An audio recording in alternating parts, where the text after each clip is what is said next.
My father always told me that if I did not hold a scalpel, I was destined to hold a broom. He measured worth in surgical precision and hospital wings named after him. To him, I was just Nia, the disappointment who worked at a community rehab center, the black sheep who crawled around in filth while my sister, the dermatologist, lived in the light. Last night, at the most prestigious medical gala in Chicago, he decided to share that opinion with 600 of the most powerful people in the state. He introduced me to the room not as his daughter, but as his beloved janitor. The room erupted in laughter. My brother-in-law Brad laughed the hardest. They looked at me and saw a girl who scrubs toilets. But as I sit here tonight in my penthouse watching the city lights dance off the glass of my floor-to-ceiling windows, swirling a vintage Pinot Noir that costs more than Brad's monthly rent, I am not angry. I am amused. Because what Dr. Marcus Sterling does not know is that the janitor he ridiculed is actually the executive director of the Horizon Grant, the very fund he has been begging for money to save his failing hospital. He thought he was shaming a servant. He had no idea he was insulting his bank manager. That laughter was the soundtrack to his destruction. I did not interrupt him. I did not cry. I just quietly reached into my clutch, unlocked my phone, and initiated a complete freeze on his funding. You might want to pour yourself a drink for this one. This is not just a story about revenge. It is a masterclass in corporate warfare. But before I take you back to that ballroom and show you how the Sterling Empire crumbled in real time, I want to know where you are watching from. Have you ever had family make you feel small just to make themselves feel big? Tell me your story in the comments, and please hit that subscribe button and turn on notifications.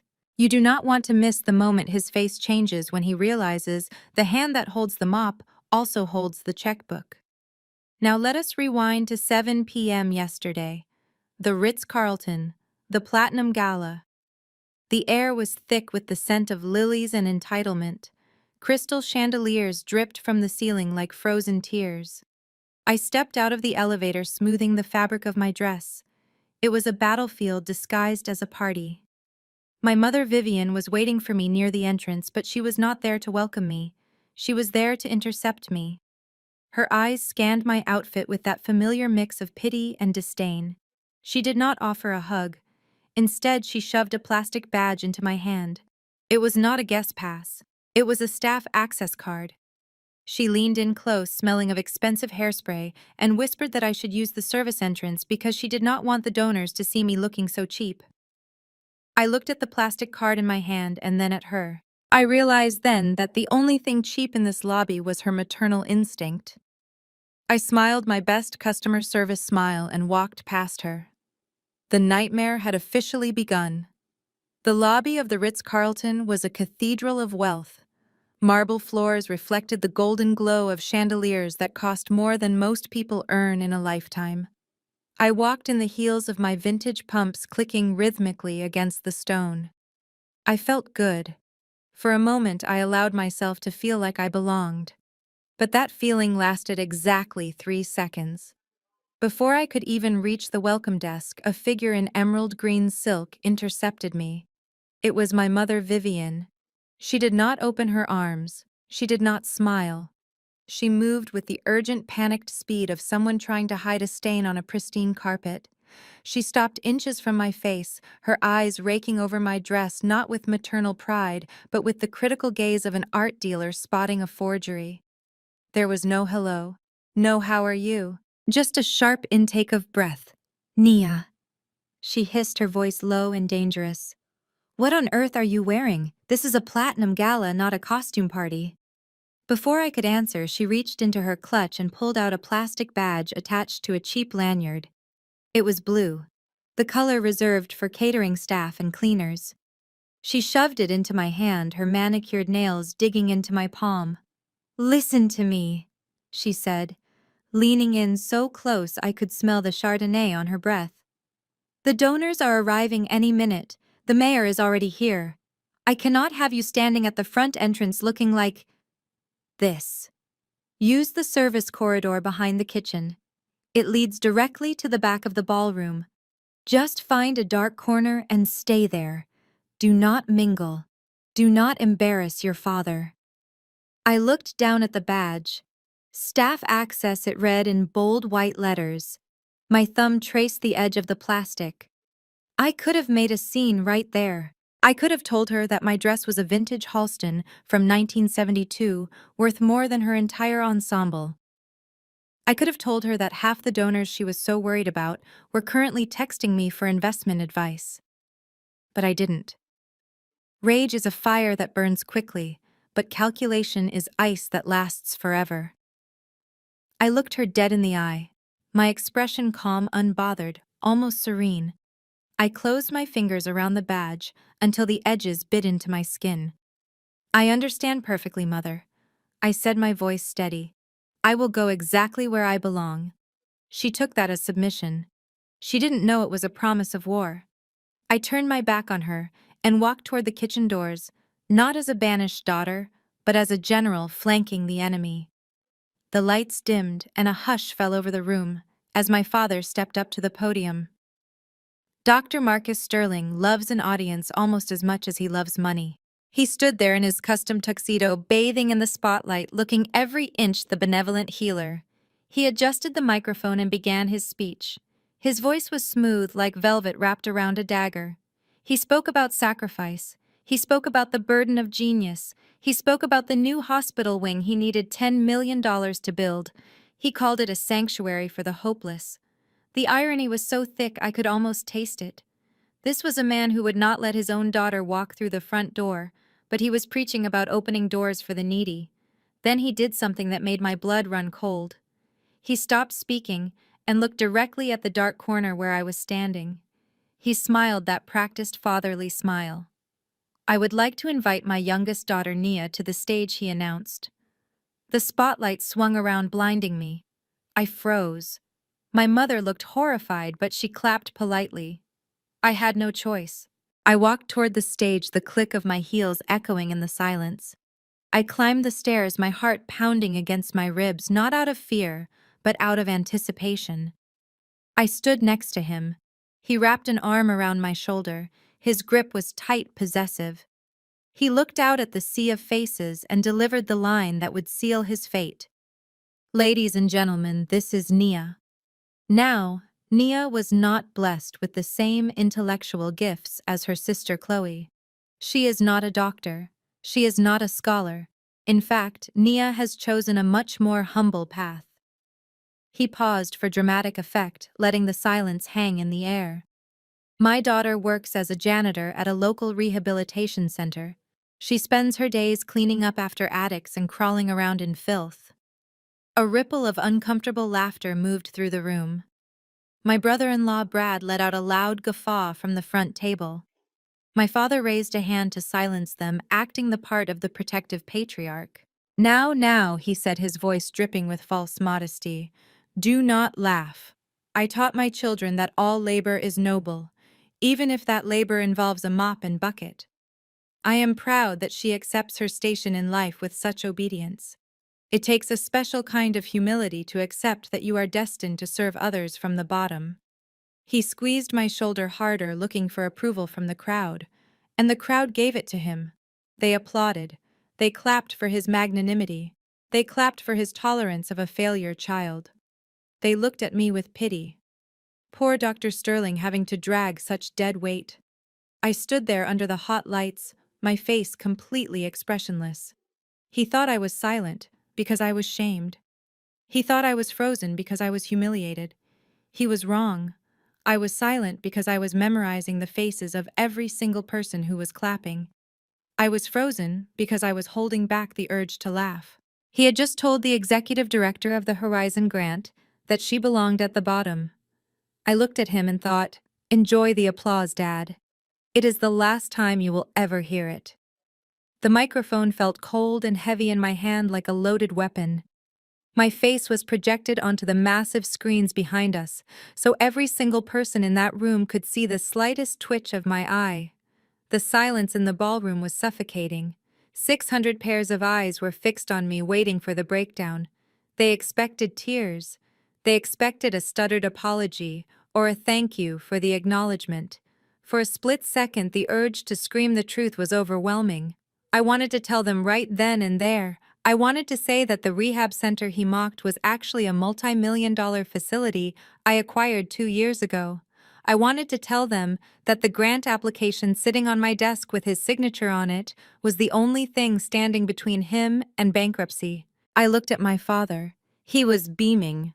His chest was puffed out, and he had that smug, triumphant look of a man who believes he is untouchable. He was enjoying this. He wanted me to be small so he could feel tall. If I exposed him now, it would just be a scene, a dramatic family moment that they would gossip about over dessert and forget by morning. No, that was too easy. He needed to feel the loss. He needed to lose not just his pride, but his funding, his reputation, his legacy. I needed to let him build this tower of arrogance a little higher, just so the fall would be fatal. I took a slow, deep breath, letting the anger crystallize into something sharper. I brought the microphone to my lips. The room leaned in. I did not smile. I did not frown. I looked him dead in the eyes and spoke with a voice that was terrifyingly calm. "Thank you, Dad," I said. "I will remember this moment forever." I did not hand the microphone back to him. I did not place it gently on the podium. I extended my arm over the beautifully set table in front of us and opened my fingers. The microphone fell. It hit the wooden surface with a loud, heavy thud that echoed through the sound system like a gunshot. The feedback screeched for a second, causing people to cover their ears. My father flinched. The smile dropped from his face. In the 2 seconds of absolute stunned silence that followed, I turned on my heel. I did not look back. I walked down the center aisle, my head held high, listening to the rhythm of my own footsteps leaving the gala. I could feel their eyes burning into my back, but for the first time in my life, I did not care. I walked out of those double doors and into the cool night air, pulling my phone from my clutch. It was time to go to work. Back in the safety of my penthouse, I can practically hear you screaming at the screen. I know what you are thinking. Why did I walk away? Why didn't I snatch that microphone back and scream the truth until the crystal glasses shattered? Why didn't I tell the mayor and the board of directors right there that Dr. Marcus Sterling was a fraud who was begging my fund for a lifeline? It would have been so satisfying to watch his face crumble in real time. But here's the thing about power that my father never understood. True power is not about making a scene. It is about making a move. If I had yelled, they would have called me hysterical. They would have said, "Look at poor Nia cracking under the pressure of her lowly job." My father would have played the victim perfectly. He would have looked at the crowd with sad eyes and said, "See, this is why we have to protect her from herself." I was not going to give him that satisfaction. I was not going to let him turn my righteous anger into a spectacle for his benefit. I learned a long time ago that in the world of high finance, you do not fight with your voice. You fight with your leverage. My father loves to quote that old saying that revenge is a dish best served cold. But in my industry, revenge is not a dish. It is an audit. And I was about to serve him a full-course meal of forensic accounting. As I walked down that center aisle feeling the heat of 600 stares on my back, I was not just walking out, I was logging in. I reached into my clutch and pulled out my phone. The screen glowed in the dim light of the corridor. I did not text a friend to cry. I did not post a sad status update on social media. I opened my secure encrypted messaging app and found the contact listed as Sarah Executive Assistant. I typed 5 words. Activate Special Audit Protocol Sterling. That is it. No exclamation points, no emojis, just a death sentence for his financial stability. You see, the Horizon Grant has a specific clause. Clause 4B. It states that if a recipient institution shows signs of ethical volatility or leadership instability, the grantor reserves the right to freeze assets immediately pending a full investigation. My father's little speech about my incompetence was not just an insult. It was evidence of leadership instability. By publicly humiliating a family member, He proved he lacks the judgment required to manage a $10 million public fund. By the time the valet brought my car around, the system had already flagged his hospital accounts. By the time he was toasting to his own genius at the after-party, his credit lines were being suspended. He went to sleep thinking he was a king. He had no idea he was waking up as a pauper. And trust me, the hangover he was about to have the next morning had nothing to do with champagne. The morning sun streamed through the floor-to-ceiling windows of my secret apartment, casting long shadows across the yoga mat. I was in a deep warrior pose, trying to find the center that my family had spent 30 years trying to destroy. This apartment was my sanctuary. It was paid for with dividends from my tech investments and furnished with pieces I chose myself. My parents and sister did not know this place existed. They thought I lived in a cramped studio near the rehab center. I liked keeping it that way. Distance was the only safety I knew. But peace is a fragile thing when your last name is Sterling. The silence was shattered by the harsh buzzing of my phone against the hardwood floor. I did not need to look at the screen to know who it was. The rhythmic vibration felt like a warning. I picked it up and accepted the FaceTime request. My father's face filled the screen. He was not calling to apologize. He was not calling to ask if I was hurt by his cruelty the night before. His face was red, and the veins in his neck were bulging against the collar of his silk robe. "You ungrateful little brat," he spat before I could even say hello. "Do you have any idea how much damage you caused last night? I give you a moment in the spotlight. I try to include you in the family legacy, and you throw a temper tantrum like a child. You made me look weak, Nia. You made the family look disjointed." I sat down on my mat, wiping a bead of sweat from my forehead. I looked at the man who had birthed me and felt absolutely nothing. No fear, no desire to please, just a cold clinical observation of a narcissist in panic mode. He was not worried about my feelings. He was worried about his image. The donors must have been whispering. The checkbooks must have been closing. And instead of looking inward, he was looking for a scapegoat. I listened to him rant for 2 full minutes about my attitude, my dress, and my lack of appreciation for his generosity. When he finally paused to take a breath, he shifted gears. The real reason for the call emerged. It was never just about the gala. It was always about control. "I need you at the main house by 3 o'clock today," he demanded. "We are finally settling the issue of your grandmother's estate. That old plot of land she left you is a drain on our resources. Brad has found a buyer who is willing to take it off our hands for a fair price. We are going to liquidate it and put the money into the hospital general fund. Bring your ID and be ready to sign." He did not ask. He ordered. He assumed that, like always, I would bend to his will. He assumed I was desperate for the scraps of attention he threw my way. He had no idea that the land he called a drain was actually sitting on top of a projected commercial development zone worth millions. He thought he was taking a burden off my hands. In reality, he was trying to rob me blind. I looked at his angry, pixelated face and forced a smile that didn't reach my eyes. "I will be there, Dad," I said, my voice steady. "Good," he snapped. "And try to wear something appropriate this time. Try not to look like the help." The screen went black. I lowered the phone and stood up. He wanted me to come home to sign away my inheritance. He thought I was walking into a trap. He didn't know I was bringing the match to burn the trap down. I walked to my closet and chose my outfit carefully. If he wanted me to play the part of the obedient daughter, I would give him the performance of a lifetime. I arrived at my parents' estate at exactly 3 o'clock. The dining room was exactly as I remembered it. Dark mahogany furniture, heavy velvet drapes, and an atmosphere so thick with tension you could cut it with a knife. Lunch was served, but no one was eating. My mother sat at one end of the table staring at her wineglass while my father paced by the window. But it was Brad and Chloe who were the center of attention. They sat together like vultures waiting for a carcass.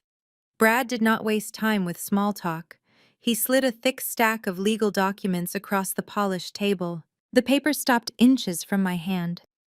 "Nia, listen," he said, leaning forward with a smile that showed too many teeth. "We have been talking, and we are all very concerned about your financial situation. Maintaining that old property Grandma left you is expensive. Property taxes, insurance, maintenance. On your salary at the rehab center, it is just a ticking time bomb." He tapped the paper with his index finger. "We have a solution. Sign the deed over to us. We have a buyer lined up. We will liquidate the asset and I will take the proceeds and invest them directly into my hedge fund. I can guarantee you a solid 2% annual return. It is passive income, Nia. You will not have to lift a finger. You can just focus on your cleaning." I looked down at the document. It was a standard transfer of deed, but the terms were predatory. 2%. Inflation was currently hovering around 4%. He was literally offering to lose my money for me. But that was not the worst part. I knew something Brad did not know. I had seen the quarterly reports for his hedge fund. They were bleeding cash. He was not trying to help me invest. He was trying to use my inheritance to plug the holes in his sinking ship. He was desperate. Chloe chimed in, her voice dripping with false sweetness. "Just sign it, Nia. Brad is a financial genius. He is doing you a huge favor. You do not understand how these things work, so just let the men handle it." I picked up the pen. I saw Brad's eyes light up. I saw my father stop pacing. The air left the room. They thought they had me. I twirled the pen between my fingers and then set it down gently next to the water glass. I looked up at Brad with wide, innocent eyes playing the part of the simple-minded sister perfectly. "Wow, Brad," I said, my voice soft. "That sounds really complicated. Hedge funds and liquidation. It is all a bit over my head. I think I need a day or two to just read through this. You know how slow I am with big words." Brad's smile faltered. His jaw clenched tight. "Nia, the market moves fast," he snapped. "This offer expires tomorrow." I nodded slowly, standing up and tucking the document into my bag. "Then I better get reading," I said. "I will let you know tomorrow, Brad. Thank you for thinking of me." I walked out of the dining room, feeling their eyes burning into my back. I had the document. I had the leverage. And now I had 24 hours to prepare the final blow. The transition from the suffocating air of my parents' dining room to the cool climate-controlled atmosphere of the Horizon Grant headquarters was like stepping from a cage into a cathedral. 45 minutes after leaving the table where my family tried to swindle me out of my inheritance, I walked through the double-glass doors of the 45th floor. The receptionist did not look at me with pity. She did not hand me a mop. She stood up immediately, straightening her blazer. "Good afternoon, Ms. Sterling," she said, her voice filled with deferential respect. "The legal team left the merger documents on your desk." I nodded, acknowledging her with a brief professional smile, and walked into my corner office. The view of the Chicago skyline was breathtaking from here. From this height, the people who tried to make me feel small looked like ants. I placed my bag on the couch and sat down in my leather Eames chair. It spun smoothly, silently. This was my domain. Here I was not Nia the disappointment. I was Nia the decision-maker. I picked up my Mont Blanc pen, the weight of it familiar and comforting in my hand. On the left side of my mahogany desk lay a stack of grant approvals waiting for my signature. I worked through them with efficient precision. A $12 million approval for a pediatric wing in Detroit. Signed. A $38 million research grant for Alzheimer's treatment. Signed. In the span of 10 minutes, I had authorized the movement of $50 million. My brother-in-law Brad was fighting for scraps to save a failing hedge fund while I was moving mountains with a flick of my wrist. Then I saw it. Sitting alone on the right side of the desk was a thin gray folder. My assistant Sarah had placed it there, knowing it was the priority for the week. The label on the front was typed in crisp, black letters. Sterling Memorial Hospital, application for emergency liquidity. I took a sip of sparkling water and opened the file. I scanned the pages with the eyes of a forensic accountant. My father's handwriting was all over the margins, notes about legacy and community importance. But I was not interested in his poetry. I was interested in his math. and the math was insulting. On page 4, under the section titled Operational Expenses, I found exactly what I expected. The hospital was technically insolvent. They could not pay their vendors. They were 3 months behind on utility bills, yet there on line item 12 was a figure that made me pause. Executive compensation Dr. Marcus Sterling, $450,000, plus a $50,000 bonus for crisis management. I felt a cold laugh bubble up in my chest. He was paying himself a bonus for steering the ship into an iceberg. He was starving the hospital to feed his own ego. I did not get angry. I got to work. I uncapped my red pen. The cap made a satisfying click. I drew a thick, heavy red circle around his salary. The ink bled into the paper looking like a fresh wound. Next to it, in sharp, angular handwriting, I wrote 2 words: need explanation. I flipped to the next page. A request for new MRI machines. I cross-referenced it with the inventory log. They already had 3 functioning machines. He just wanted the newest model for the brochure. I slashed a red line through the entire request. By the time I was finished, the application looked like it had been bleeding. I closed the folder and pressed the intercom button. Sarah, I said, my voice calm and authoritative. Send this file back to the applicant. Tell Dr. Sterling the board has found significant discrepancies in his allocation of funds. Tell him we need a full audit before we release a single cent. And Sarah, make sure he knows this request comes from the very top. The atmosphere inside the Sterling Memorial Hospital Executive Suite was usually one of hushed reverence. My father demanded absolute silence when he was contemplating his own greatness. But that morning the silence was shattered not by a medical emergency, but by a financial execution. I was not there physically, but I can describe the scene with perfect clarity because I wrote the script. At 9 a.m. sharp, the chief financial officer, Mr. Henderson, burst into my father's mahogany-paneled office without knocking. He was a man who usually moved with the slow deliberation of a tortoise, but today he was sweating and clutching a ledger to his chest like a shield. Dr. Sterling, we have a situation. Henderson stammered, his voice cracking. The Omnitrust just pulled their liquidity backing. They cited a sudden compliance flag on our credit report. My father, who was busy polishing his latest Surgeon of the Year trophy, did not even look up. Fix it, Henderson, he barked. Call them and remind them who I am. Tell them I will not tolerate administrative errors. Henderson did not move. Sir, you do not understand. It is not just Omni. I tried to run the payroll batch for Friday. The system rejected it. The operational account has been frozen pending an external audit. We cannot pay the nurses. We cannot pay the janitors. We have less than 48 hours before checks start bouncing. The trophy hit the desk with a heavy thud. My father stood up, his face turning a dangerous shade of purple. Incompetence, he shouted, slamming his hand down on the leather blotter.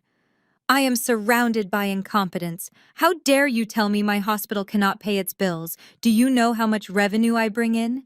Do you know whose name is on this building? He reached for his private phone, the one he used for his high-level connections. Get out of my office, Henderson. I will fix this myself, since I am the only one here with a brain. He dialed the private number of the bank president, a man he played golf with every Sunday. I imagine he expected a friendly voice and a quick override code. Instead, he got a recording directing him to the fraud department. He hung up and dialed a senator whose campaign he had donated to heavily.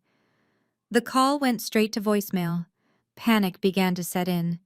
It was a cold, creeping sensation that started at the base of his spine. He tried another number, and another. Every door that was usually open to the great Dr. Sterling was suddenly slammed shut. He did not know that the red flag I had placed on his file earlier that afternoon acted like a digital quarantine. In the world of high finance, a flag from the Horizon Grant was the equivalent of a plague warning. No one wanted to touch him. He sank back into his chair, the silence of the room suddenly feeling very heavy. For the first time in decades, Dr. Marcus Sterling looked small. He looked at the phone in his hand as if it had betrayed him. He realized with terrifying clarity that his legacy was bleeding out, and he did not have the tools to stop the hemorrhage. His only hope, his last lifeline, was the interview with the Horizon Grant. He had no idea that the executioner he was running from was the very person he was running to. The sun rose on what was supposed to be the hospital's salvation, but looked more like its funeral. The custodial staff, having gone unpaid for weeks, had officially walked off the job. And they did not go quietly. Trash cans were overturned in the lobby. Biohazard bags were piled up near the elevators. The pristine white corridors of the Sterling Memorial Hospital smelled of stale coffee and desperation. My father stood in the middle of the atrium, looking at a coffee stain on the marble floor, as if it were a personal insult sent by God. He checked his watch. The inspection team from the Horizon Grant, the people holding the $10 million check, were due to arrive in 3 hours. He turned to Brad. "We cannot let them see it like this," he hissed. "If they see this filth, they will deny the funding on hygiene grounds alone. We need a cleaning crew now." Brad shook his head. "No commercial crew will come without an upfront deposit, Marcus. And we have zero cash until that loan hits." My father's eyes darted around the room in panic until they landed on a janitor's closet that had been left open. A light bulb went off in his head. A terrible, insulting light bulb. He pulled out his phone. "I know someone," he said, "someone who owes me." I was in my office reviewing the final liquidation papers for his assets when my phone rang. I answered on the first ring. "Hello, Dad." "Nia," he barked, skipping pleasantries. "I need you at the hospital immediately. And bring your supplies. The cleaning staff is on strike and I have VIPs coming at noon. I need you to scrub the lobby and the executive suite. I will pay you $50 an hour. That is double your normal rate, so do not complain." I sat there in my Italian silk blouse, holding a pen worth more than his car, and listened to my father try to hire me to clean the floor of the building I was about to foreclose on. The audacity was breathtaking. He did not want a daughter. He wanted a maid. He wanted me to save his image by kneeling in the dirt. I took a deep breath. "Okay, Dad," I said, my voice smooth. "I will be there. I will deal with the mess personally." "Good," he snapped. "And Naya, wear your uniform. I want you to look professional." He hung up. I put the phone down and walked over to my private wardrobe. I bypassed the casual clothes and reached for my white Tom Ford power suit. He wanted professional. I would show him exactly what a professional looks like. The automatic doors of the hospital slid open, and I stepped into chaos. The lobby, which was usually the crown jewel of my father's ego, was a disaster zone. Garbage cans were overflowing with paper cups and biohazard bags. The floor was sticky with spilled soda and neglect. The air smelled of stale coffee and panic. It was the smell of a sinking ship. Into this mess, I walked not wearing the blue polyester uniform of a janitor, but in a pristine white Tom Ford pantsuit that cost more than the annual salary of the receptionist who used to work here. My heels clicked against the marble, echoing through the atrium like a countdown clock. My father was standing near the elevators, screaming at a terrified volunteer. When he heard my footsteps, he spun around, expecting to see his obedient servant ready to scrub. Instead, he saw a woman dressed for a board meeting. His face went from red to a shade of purple that suggested impending cardiac arrest. He marched toward me, his hands balled into fists. "What is this?" he screamed, his voice echoing off the vaulted ceiling. "What are you wearing, Nia? Where is your uniform? Where are your supplies? I told you to come here to clean, not to model." He was losing control. The stress of the missing money and the impending inspection had stripped away his veneer of sophistication, leaving only the bully underneath. He looked around wildly and spotted a yellow mop bucket filled with gray, stagnant water that had been abandoned by the striking staff. In a moment of pure, unadulterated rage, he did the unthinkable. He grabbed the handle of the bucket. "Do your job," he yelled, and heaved the bucket toward me. He did not aim to hit me, but to humiliate me. The dirty gray water sloshed out in a violent wave. It splashed heavily against the bottom of my white trousers, soaking the hem of the silk fabric with grime. A gasp went up from the few people remaining in the lobby. I did not jump back. I did not scream. I did not scramble to dry it off. I stood perfectly still, watching the dirty water drip onto my Italian leather shoes. My father stood there, chest heaving, realizing perhaps a second too late that he had gone too far. The silence that followed was heavy and dangerous. Slowly, deliberately, I reached down and brushed a speck of dirt from my blazer. Then I looked up, locking eyes with him. My expression was not one of a victim. It was the look of a judge delivering a sentence. "Careful, Dad." I said, my voice low and smooth, cutting through the silence. "You should be careful when you throw filth around. Dirty water has a nasty habit of splashing back on the person who threw it. And trust me, this stain is going to cost you a lot more than dry cleaning." I stepped over the puddle, leaving him standing there with the empty bucket in his hand, looking like the fool he was. I had work to do, and it did not involve a mop. I stepped over the puddle of dirty water my father had splashed onto my shoes and began walking down the main corridor. He watched me go, a smug look on his face, believing I was heading to the utility closet to fetch a mop. He could not have been more wrong. I was not here to scrub floors. I was here to conduct a forensic audit of a dying empire. I pulled my phone from my blazer pocket and switched the camera to high-resolution mode. If he wanted me to work, I would work. But I was not cleaning up his mess. I was documenting it. The hospital was a ghost town of negligence. Without the custodial staff, the true state of the facility was laid bare. I started filming as I walked, my hands steady, my heels clicking rhythmically on the sticky linoleum. The first violation was sitting right on top of an unattended nurse's station. A stack of patient files thick with confidential medical history was left wide open for anyone to see. Names, social security numbers, diagnoses. I snapped 3 photos capturing the clear violation of privacy laws. In the world of healthcare, this was not just a mistake. It was a lawsuit waiting to happen. I continued down the hallway toward the trauma wing. The air grew heavier here, smelling of stagnation. I spotted a supply cart abandoned near room 304. I picked up a bottle of saline solution and checked the label. It had expired 6 months ago. I placed it back on the cart next to a box of bandages that looked water-damaged and snapped another photo. My father claimed he needed $10 million for a new wing, yet he could not even manage the inventory of the wings he already had. He was not underfunded.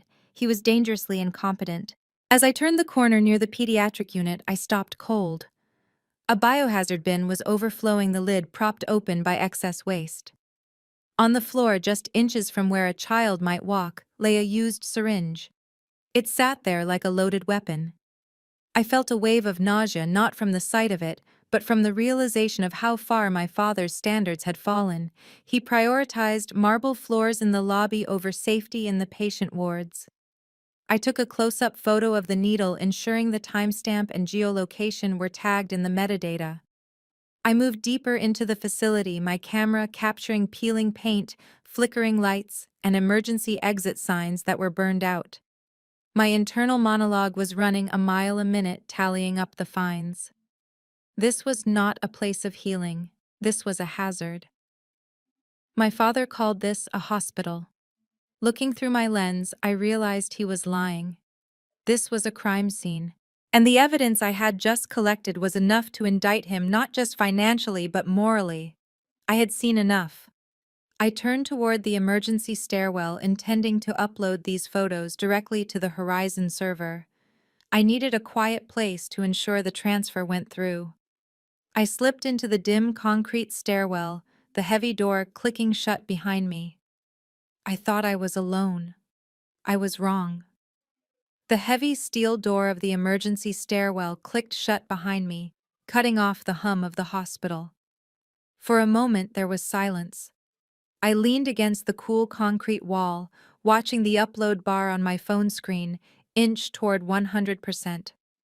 The evidence of my father's negligence was now safely stored in the cloud. I let out a breath I did not know I was holding, but the relief was short-lived. A shadow fell across the landing above me. I looked up and my stomach turned. It was Brad. He was standing at the top of the stairs looking down at me with a predator's grin. He had loosened his tie and his eyes were glazed over with a mixture of arrogance and what I assumed was day drinking. He took a step down, then another. The sound of his dress shoes echoing in the confined space was deliberate and menacing. I slipped my phone into my pocket, but I did not lock the screen. My thumb hovered over the side button, waiting. "Well, well, well," he said, his voice dripping with condescension, hiding in the stairwell. "Nia, is the work too hard for you? I knew you were not cut out for real labor."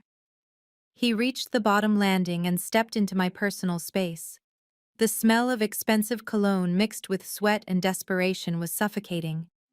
I tried to step to the side to go around him, but he moved to block my path. He planted a hand on the wall next to my head, boxing me in. "You know you surprise me," he murmured, leaning in so close I could feel the heat of his breath on my neck. "I watched you walking down that hallway. That white suit fits you really well. A little too well for a janitor. It is a waste, really, a girl like you scrubbing toilets." He looked me up and down, his eyes lingering on my chest in a way that made my skin crawl. My thumb pressed the button on my phone. One long vibration against my thigh. Recording started. I needed him to say it. I needed him to dig his own grave. "What do you want, Brad?" I asked, keeping my voice steady. He chuckled, a low, wet sound. "I want to help you, Naya. Your dad is furious. He is talking about firing you right after the inspection. He says you are an embarrassment. But I could change his mind. I have a lot of pull in this family now. I control the finances, remember." He moved his hand from the wall and brushed his fingers against the lapel of my jacket. "I could make sure you keep your job. Hell, I could even get you a raise. Make you the head of housekeeping. You would not have to scrub anymore. You could just supervise. All you have to do is be nice to me. Show a little appreciation to the man who signs the checks."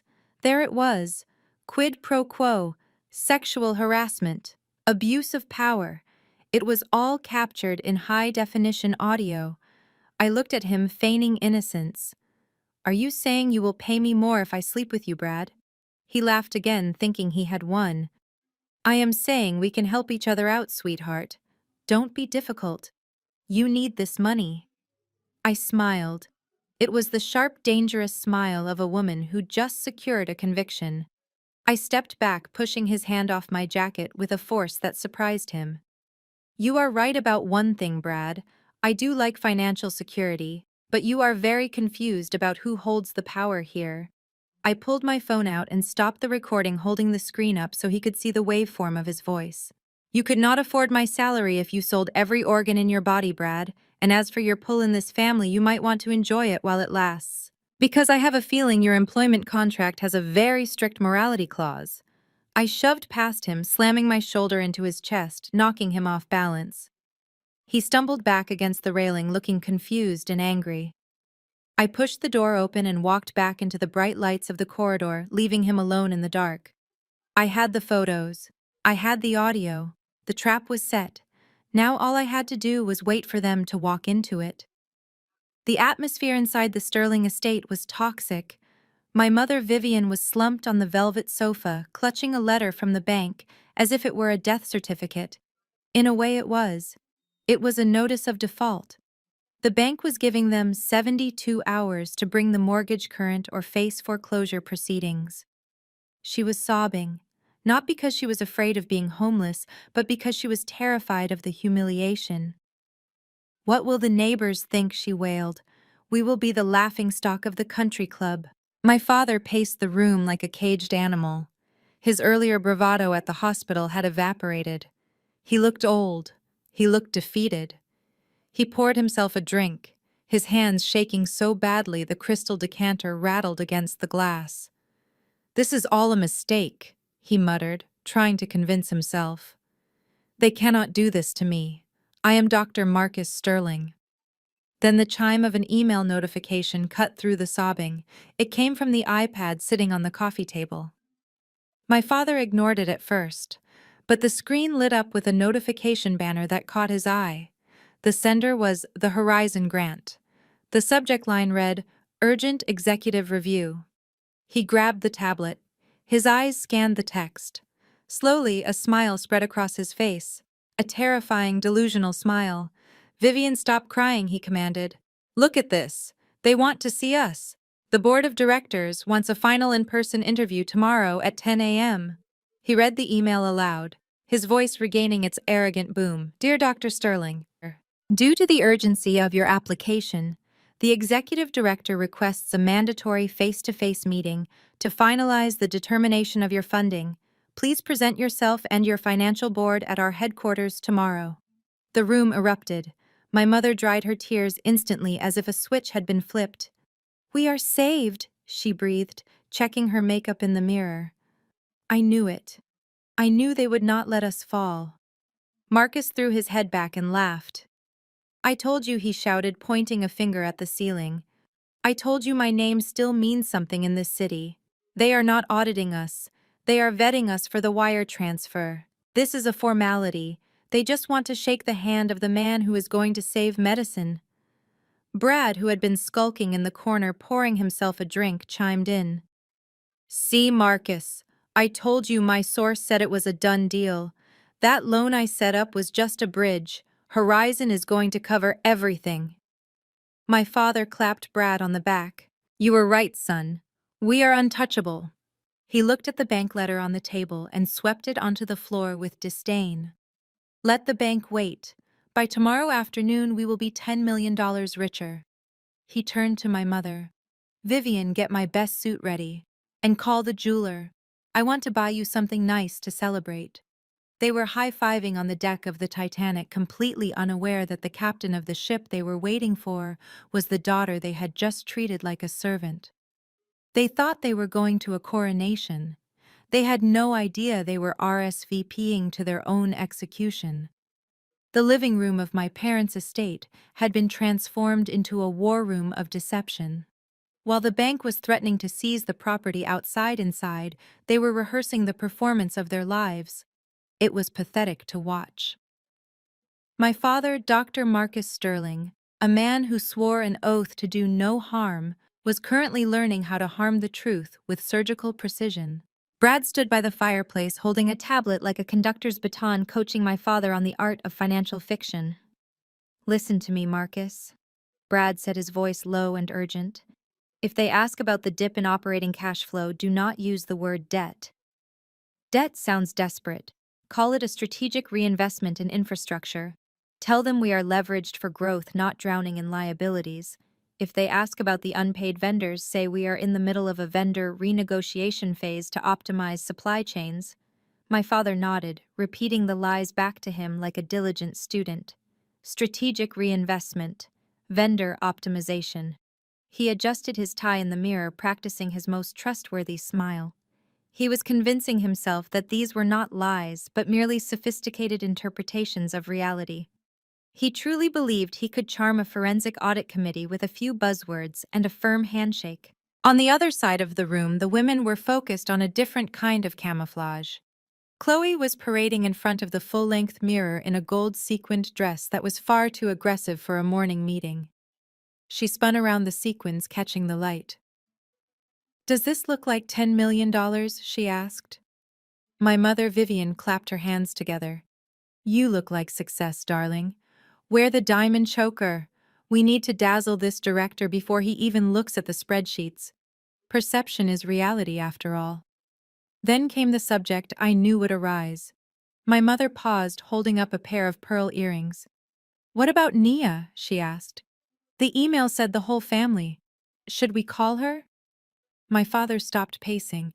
The look of disgust that crossed his face was visceral.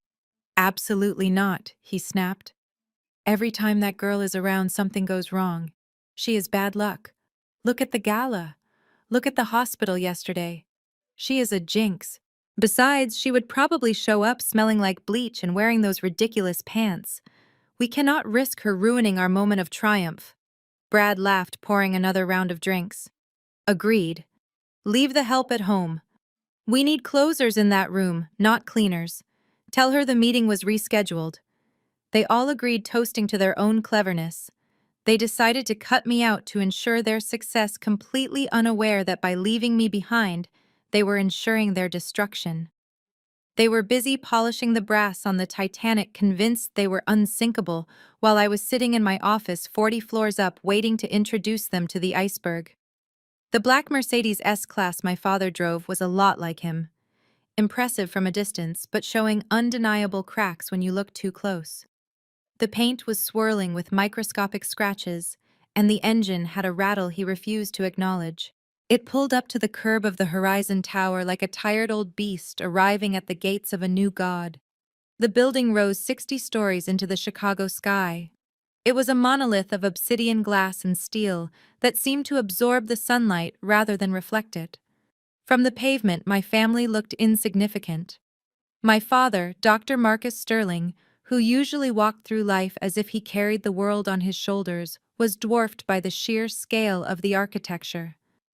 He stepped out of the car and adjusted his suit jacket, pulling at the cuffs. It was a nervous tic I had seen 1,000 times. He tilted his head back, trying to see the top of the tower, but the summit was lost in the glare of the morning sun. For the first time in a long time, he looked small. Brad scrambled out of the back seat like an eager puppy. He tossed the keys to the valet with a little too much force, trying to project authority. "Keep it close, pal," he said loud enough for people nearby to hear. "We won't be long. We are meeting the director." The valet caught the keys with one hand and gave him a look that said he had parked cars worth more than Brad's entire life earnings before breakfast. They approached the entrance. The doors were 12 feet high, revolving sheets of glass that moved with a silent, heavy precision. As they stepped into the lobby, the noise of the city vanished, instantly replaced by a hushed reverence. The air inside was cool and smelled of white tea and teakwood. It was not just a lobby. It was a statement. The floors were cut from single slabs of Italian marble. The walls were lined with living moss and abstract art that looked like it belonged in a modern museum. My mother Vivian stopped in the center of the atrium, her heels clicking on the stone. She reached out and touched a sculpture made of twisted bronze. "Oh, Marcus," she whispered, her eyes wide. "Look at this place. You can smell the money. This is where we belong." Chloe was already taking a selfie with the waterfall wall in the background, checking her angles. "Imagine the wedding reception we could have here," she murmured to herself, already spending the money they did not have. Brad walked up beside my father, leaning in close. "I told you, Marcus. Horizon is the real deal. This is top-tier capital. You get in with these guys, and you are set for life." My father nodded slowly, absorbing the grandeur. He straightened his spine, inflating his chest with that familiar arrogance. "Yes," he said. "It is fitting. A man of my stature should be doing business in a place like this." They walked toward the security desk, their chins held high, convinced they were entering their new kingdom.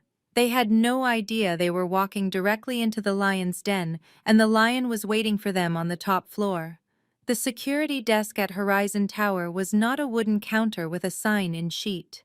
It was a sleek barrier of glass and brushed steel manned by officers who looked more like Secret Service agents than rent-a-cops. My father marched up to the station, throwing his driver's license onto the scanner with the casual disdain of a man who expects doors to open automatically. The light flashed green. He smirked and stepped through the optical turnstile. My mother and Chloe followed, their jewelry clinking as they passed the metal detectors without issue. Then it was Brad's turn. He stepped up, adjusting his tie, and placed his ID on the glass panel. He was already looking past the guards, scanning the lobby for potential investors. But the machine did not beep pleasantly. It buzzed. A harsh, low-frequency sound that made heads turn throughout the lobby. The LED strip around the console did not turn green. It pulsed a deep, angry red. "Access denied." The guard, a man with shoulders the size of boulders, stepped forward, immediately blocking the path. "Sir, please step back.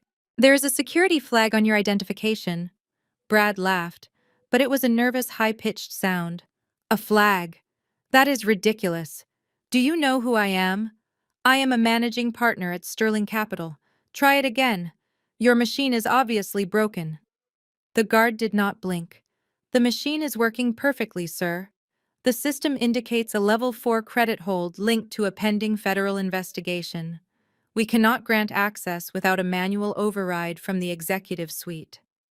For 15 agonizing minutes, my family stood in the lobby of the building they thought they would conquer, waiting like naughty schoolchildren. People in sharp suits walked past them, glancing at the red light flashing at Brad's station. Brad was sweating profusely, tapping his foot and pretending to text. My father was vibrating with rage. He looked at his watch, then at the guard. This is an outrage, he spat, his voice echoing in the quiet atrium. We are guests of the executive director. We are here to accept a $10 million grant to save lives, and you are holding us up over a computer glitch. Do you have any idea who I am? I am Dr. Marcus Sterling. I do not wait for background checks. I am the background check. The guard ignored the outburst. He picked up a phone, dialed a number, and spoke in a hushed tone. He listened, nodded once, and hung up. He looked at my father with zero emotion. The director's office has authorized a one-time entry pass, he said, pressing a button under the desk. The gate clicked open. You are cleared for the penthouse. My father straightened his jacket, glaring at the guard. About time, he muttered. I will be mentioning your incompetence to your boss. They marched toward the elevators, shaken but still arrogant. They thought the red light was a glitch. They did not realize it was a warning. The building itself was trying to tell them to turn back, but they were too blinded by greed to see the stop sign. The elevator ride to the 60th floor was not just a means of transport, it was an ascension. The cabin was made entirely of seamless glass, offering a panoramic view of the city that expanded with every passing second. The street level where normal people lived and worked shrank until the cars looked like toys and the pedestrians became invisible specks. Inside the capsule, the silence was heavy with self-importance. My father adjusted his cufflinks, watching his reflection in the glass door. Brad wiped a sheen of sweat from his forehead, trying to recover his composure after the humiliation in the lobby. Chloe was busy checking her lipstick in the reflection of the control panel. My mother Vivian walked to the edge of the glass and pressed her hand against it, looking down at the sprawling metropolis beneath us. She let out a long, dramatic sigh. It is breathtaking, she said, her voice filled with a mix of wonder and cruelty. You know, it really is a mercy that we decided not to bring Nia. Can you imagine her in a place like this? She turned to face the others, a small, cruel smile playing on her lips. Poor thing. She would probably faint from the vertigo. You have to remember, Nia is not built for heights. She has spent the last 5 years looking down into trash cans and mop buckets. Her neck is permanently bent toward the gutter. If she saw the world from up here, she would probably get a nosebleed. My father chuckled a low rumble of agreement. You are right, Vivian. Some people are born to fly, and some are born to sweep the runway. We did her a favor leaving her in her natural habitat. She would only embarrass us by trying to touch things she cannot afford. Brad laughed the loudest, eager to get back in their good graces. Can you imagine the director asking her what she does for a living? Oh, I sanitize toilets, sir. It would kill the deal instantly. We made the executive decision. I listened to their laughter echo in the small space. It was the sound of people who were completely disconnected from reality. They looked down at the city and saw it as something they were above. They did not realize that the steel beams holding them up the glass, protecting them from the wind, and the very electricity powering the motor that carried them were all owned by the woman they were mocking. They were standing in my box, riding on my dime to a meeting I had orchestrated. The elevator slowed as it approached the penthouse level. The sensation of weightlessness passed. The digital display above the door flashed the number 60. My mother smoothed her dress one last time. Showtime, everyone, she whispered. Shoulders back. Let us go get our money. The doors slid open with a soft chime. They stepped out onto the plush carpet of the executive floor, ready to charm a stranger. They had no idea that the stranger waiting for them knew exactly what color their souls were. The elevator doors slid open to reveal a reception area that looked less like an office and more like the lobby of a futuristic sanctuary. The carpet was thick enough to silence their footsteps completely. Standing behind a desk made of reclaimed obsidian was Sarah, my executive assistant. I had trained her personally. She knew exactly how to dismantle an ego with a smile. She stood up as they approached, smoothing her blazer, her expression unreadable. "Dr. Sterling," she said, her voice cool and professional. "Welcome to Horizon. We have been expecting you." My father beamed, extending his hand. "A pleasure, young lady. Please tell the director that Dr. Marcus Sterling has arrived." Sarah did not take his hand. Instead, she gestured toward a seating area furnished with low, severe-looking leather couches. "I am afraid there will be a slight delay, Doctor. The director is currently on a secure line with the senator regarding federal health care legislation. It is a high-priority call." She asked if you would mind waiting. My father's chest puffed out. "A senator," he repeated, turning to my mother. "Did you hear that, Vivian? He is advising the Senate. This is the caliber of people we are dealing with." "Of course," he said, turning back to Sarah. "We understand perfectly. Important men have important schedules." Sarah nodded once and returned to her desk. She did not offer them coffee. She did not offer them water. She simply went back to typing. The trap was set. For the first 15 minutes, the mood was celebratory. My father sat with his legs crossed, humming a tune, convinced that the delay was a sign of his peer group. He felt important just being in the proximity of a senatorial phone call. But as the clock on the wall ticked past the 30-minute mark, the silence began to lose its charm. Brad was the first to crack. The alcohol from the night before and the morning pick-me-up was wearing off. He started tapping his foot against the floor, a rapid, annoying rhythm. He loosened his tie. "Is it hot in here?" he muttered. "Why is the thermostat set so high?" It wasn't hot. I had actually instructed Sarah to lower the temperature by 2 degrees to ensure they felt physically cold.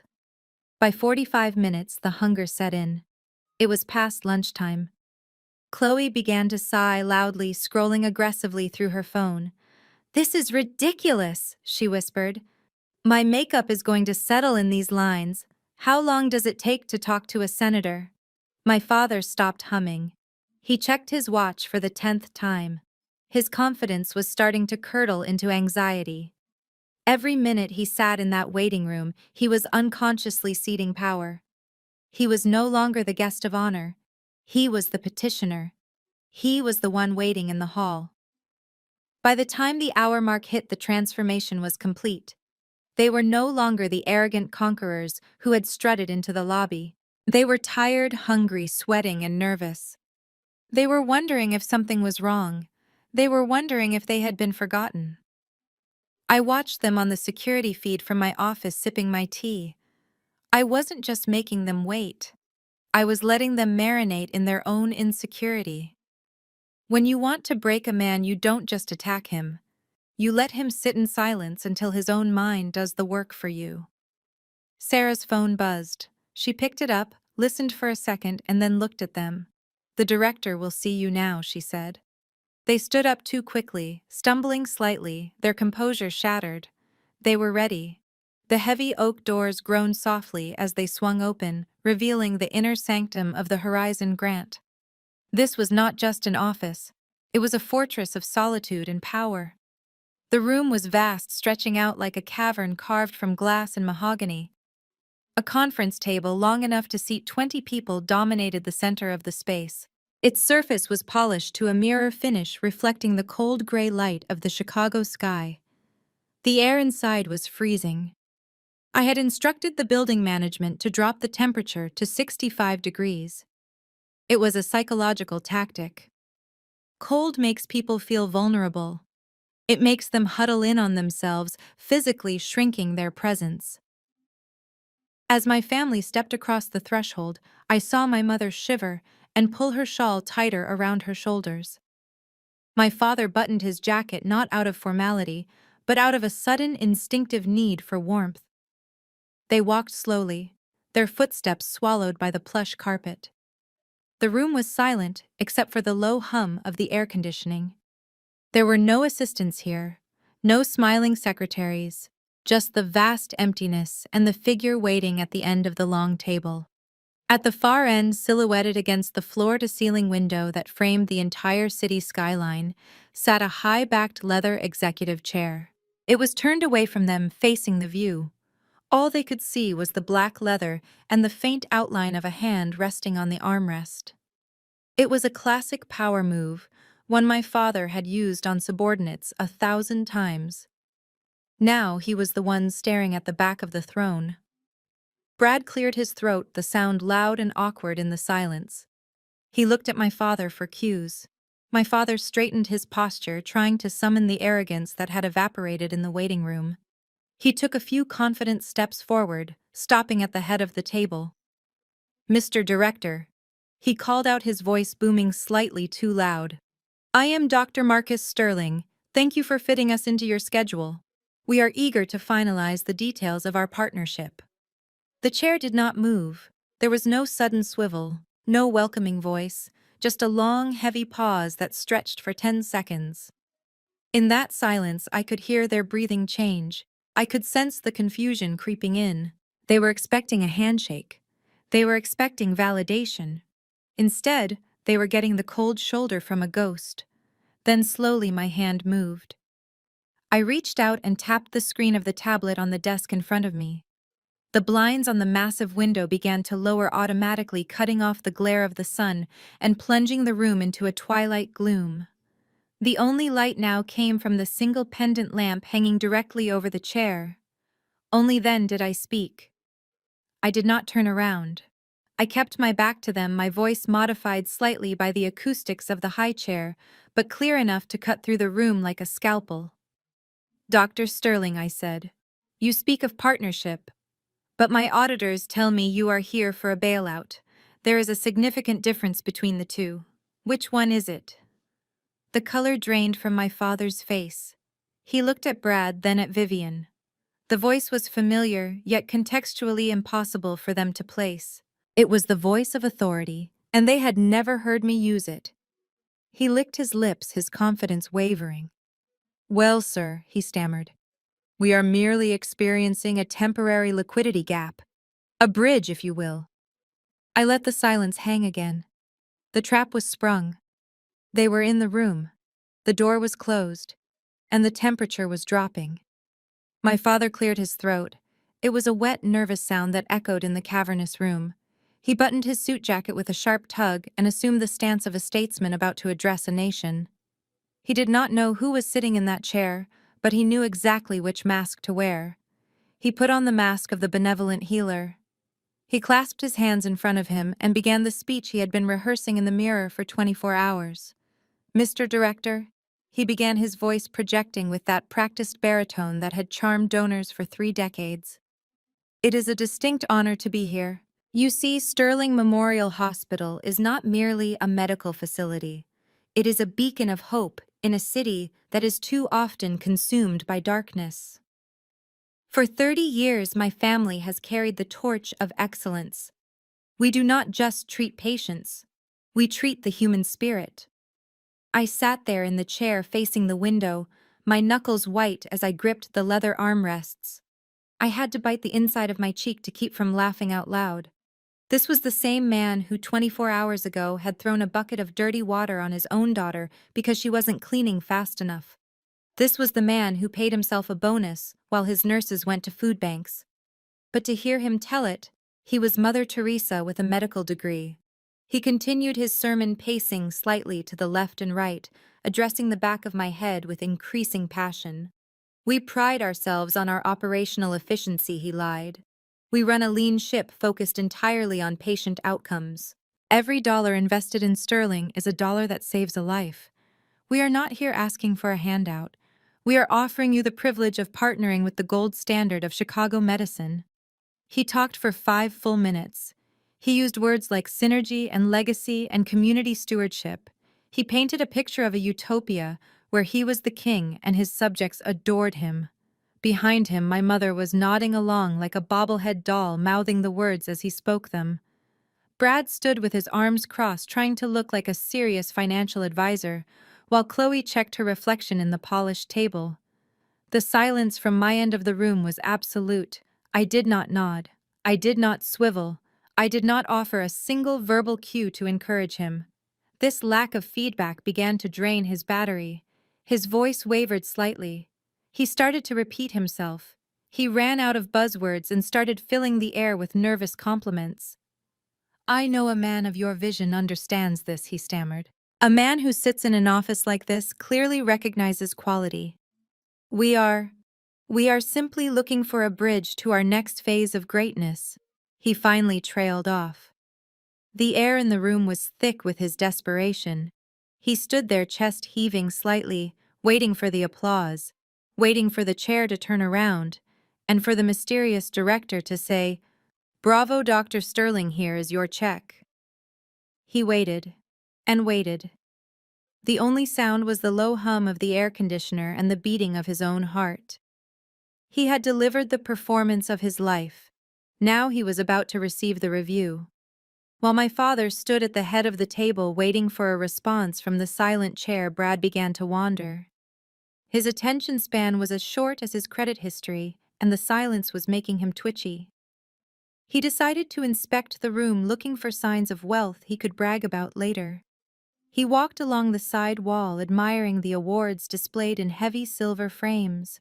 There were plaques for innovation, certificates of excellence, and photos of the director with global dignitaries. Brad looked at them with a mixture of jealousy and awe, imagining himself on a wall like this one day. He stopped in front of the largest frame in the center of the display. It was a photograph taken at the White House. The President of the United States was shaking the hand of the Horizon Grant's founder, accepting an award for national economic impact. Brad squinted at the photo. The glare from the overhead recessed lighting made it hard to see the face of the founder. He took a step closer, tilting his head. He recognized the president immediately. But the woman shaking his hand looked terrifyingly familiar. She was wearing a navy blue power suit. Her hair was styled in an elegant updraft. She looked powerful. She looked commanding. And she looked exactly like the sister-in-law he had cornered in the stairwell 24 hours ago. Brad rubbed his eyes, thinking the stress was making him hallucinate. He looked again. He looked at the shape of her jaw, the specific arch of her eyebrows, the small mole on her left cheek. It was Nia. It was the janitor. It was the girl he had mocked for being poor. The caption under the photo read, "Executive Director Nia Sterling receives presidential commendation." The blood drained from Brad's face so violently that he actually swayed on his feet. His heart hammered against his ribs like a trapped bird. The realization hit him with the force of a physical blow. The inside source he claimed to have did not exist. The loan he told Marcus to take was based on a lie. And the person who held their fate in her hands was the very woman he had sexually harassed while she was recording him. He opened his mouth to call out to my father. He wanted to scream, "Marcus, stop talking. We have to run. We have to get out of here right now." But his throat had constricted. His vocal cords were paralyzed by sheer terror. All that came out was a dry, rasping squeak. He stood there frozen, staring at the photograph of his executioner, realizing that the axe was not just falling. It had already severed his neck, and he was just waiting for his head to hit the floor. The silence in the room stretched so tight it felt like a violin string about to snap. My father was still smiling, that frozen, expectant smile, waiting for the stranger in the chair to validate his existence. Brad was still paralyzed by the wall, staring at my photo like he had seen a ghost. The only sound was the low hum of the city beyond the glass. Then the chair moved. It started with a faint creak of expensive leather. Slowly, deliberately, the high back of the chair began to rotate. It was not a quick spin. It was the slow reveal of a judgment day. First, they saw my hand resting on the armrest, holding the gray folder with the red ink bleeding through the paper. Then the shoulder of my white Tom Ford suit, the same one my father had splashed with dirty water only hours before. And finally my face. I sat there, legs crossed, looking at them with an expression of absolute terrifying calm. I was not Nia the janitor. I was not Nia the disappointment. I was Nia the director. The silence that followed was not empty. It was heavy. It was the sound of three worlds colliding and shattering instantly. My mother gasped a sharp intake of breath that sounded like a sob. Her Chanel bag slipped from her fingers and hit the floor with a dull thud, spilling her lipstick across the carpet. Chloe's mouth fell open, her eyes wide, scanning my face as if trying to find a flaw to focus on but finding none. And my father. The great Dr. Marcus Sterling looked as if he had been struck by lightning. His face went gray, his mouth opened and closed like a fish out of water, but no sound came out. He blinked once, twice, trying to reset his brain, trying to make the image of his servant daughter fit into the reality of this power. I did not stand up. I did not smile. I simply tapped the folder on the desk. The sound echoed like a gunshot. "That was a very moving performance, Dr. Sterling," I said, my voice smooth and cold. "Truly. The way you spoke about community and legacy. It almost brought a tear to my eye." I leaned forward slightly, resting my elbows on the polished mahogany. "But I think you need to make a few edits to the final draft. Specifically the section regarding your unwavering commitment to medical ethics. You might want to rewrite that part completely. Because from where I am sitting, looking at these financial reports, it does not look like ethics. It looks a lot like fraud." My father took a stumbling step back, his legs hitting the edge of the conference table. "Nia," he whispered, his voice barely audible. "What? What are you doing here? Get out of that chair. You are going to get us in trouble." He still didn't get it. He thought I had snuck in. He thought I was playing dress-up. I opened the file and pulled out the grant application, the one with his signature at the bottom. "I am not getting you in trouble, Dad," I said, holding the paper up. "I am the one who decides if you are in trouble. And looking at this mess, I would say you are in very deep trouble indeed." The shock on my father's face lasted for exactly 3 seconds before it curdled into a familiar violent shade of red. His brain simply refused to process the visual information in front of him. He could not reconcile the image of Nia the janitor with the reality of the woman sitting in the seat of judgment. So he did what he always does when threatened. He exploded. He lunged forward, slamming his hands onto the table, his face contorted with a mixture of panic and rage. "You insolent little brat," he screamed, his voice cracking with hysteria. "Have you lost your mind? How dare you sneak into this office? Do you have any idea who sits in that chair? That is the executive director's seat, you stupid girl. Get up. Get up right now before the security guards come in here and arrest you for trespassing." He looked back at the door, expecting the real director to walk in at any moment. He was terrified that my prank would cost him his $10 million. He pointed a shaking finger at my face. "You are trying to sabotage me, aren't you? You are jealous. You want to ruin my big moment because you are miserable scrubbing floors. Well, I will not let you. I am calling the police. I am having you dragged out of here in handcuffs." My mother joined in, her voice shrill and trembling. "Nia, get down from there this instant.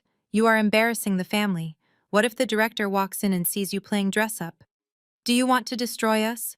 They were screaming at me, treating me like an unruly child who had climbed onto the furniture. I watched them tantrum with a detached clinical interest. It was fascinating to see how deep their delusion ran. They would rather believe I was a criminal than believe I was successful. I did not raise my voice. I did not stand up. I did not argue. I simply reached out and pressed the small glowing button on the console in front of me. The soft digital chime cut through my father's shouting instantly. He froze, looking at the intercom. "Sarah," I said, my voice calm and amplified slightly by the room's speakers. "Please bring in a pot of coffee for my guests. They seem to be quite agitated." I paused, letting my eyes lock with my father's. "And Sarah, please page the legal department. Tell Mr. Henderson to bring the foreclosure paperwork and the fraud investigation files. We are ready to begin the deposition. My father's mouth snapped shut. The word foreclosure hit him like a physical blow. He looked from the intercom to me, and for the first time I saw the dawn of understanding behind his eyes. It was a terrified realization. He looked at the nameplate on the desk, which he had been too arrogant to read before. It was a simple crystal block.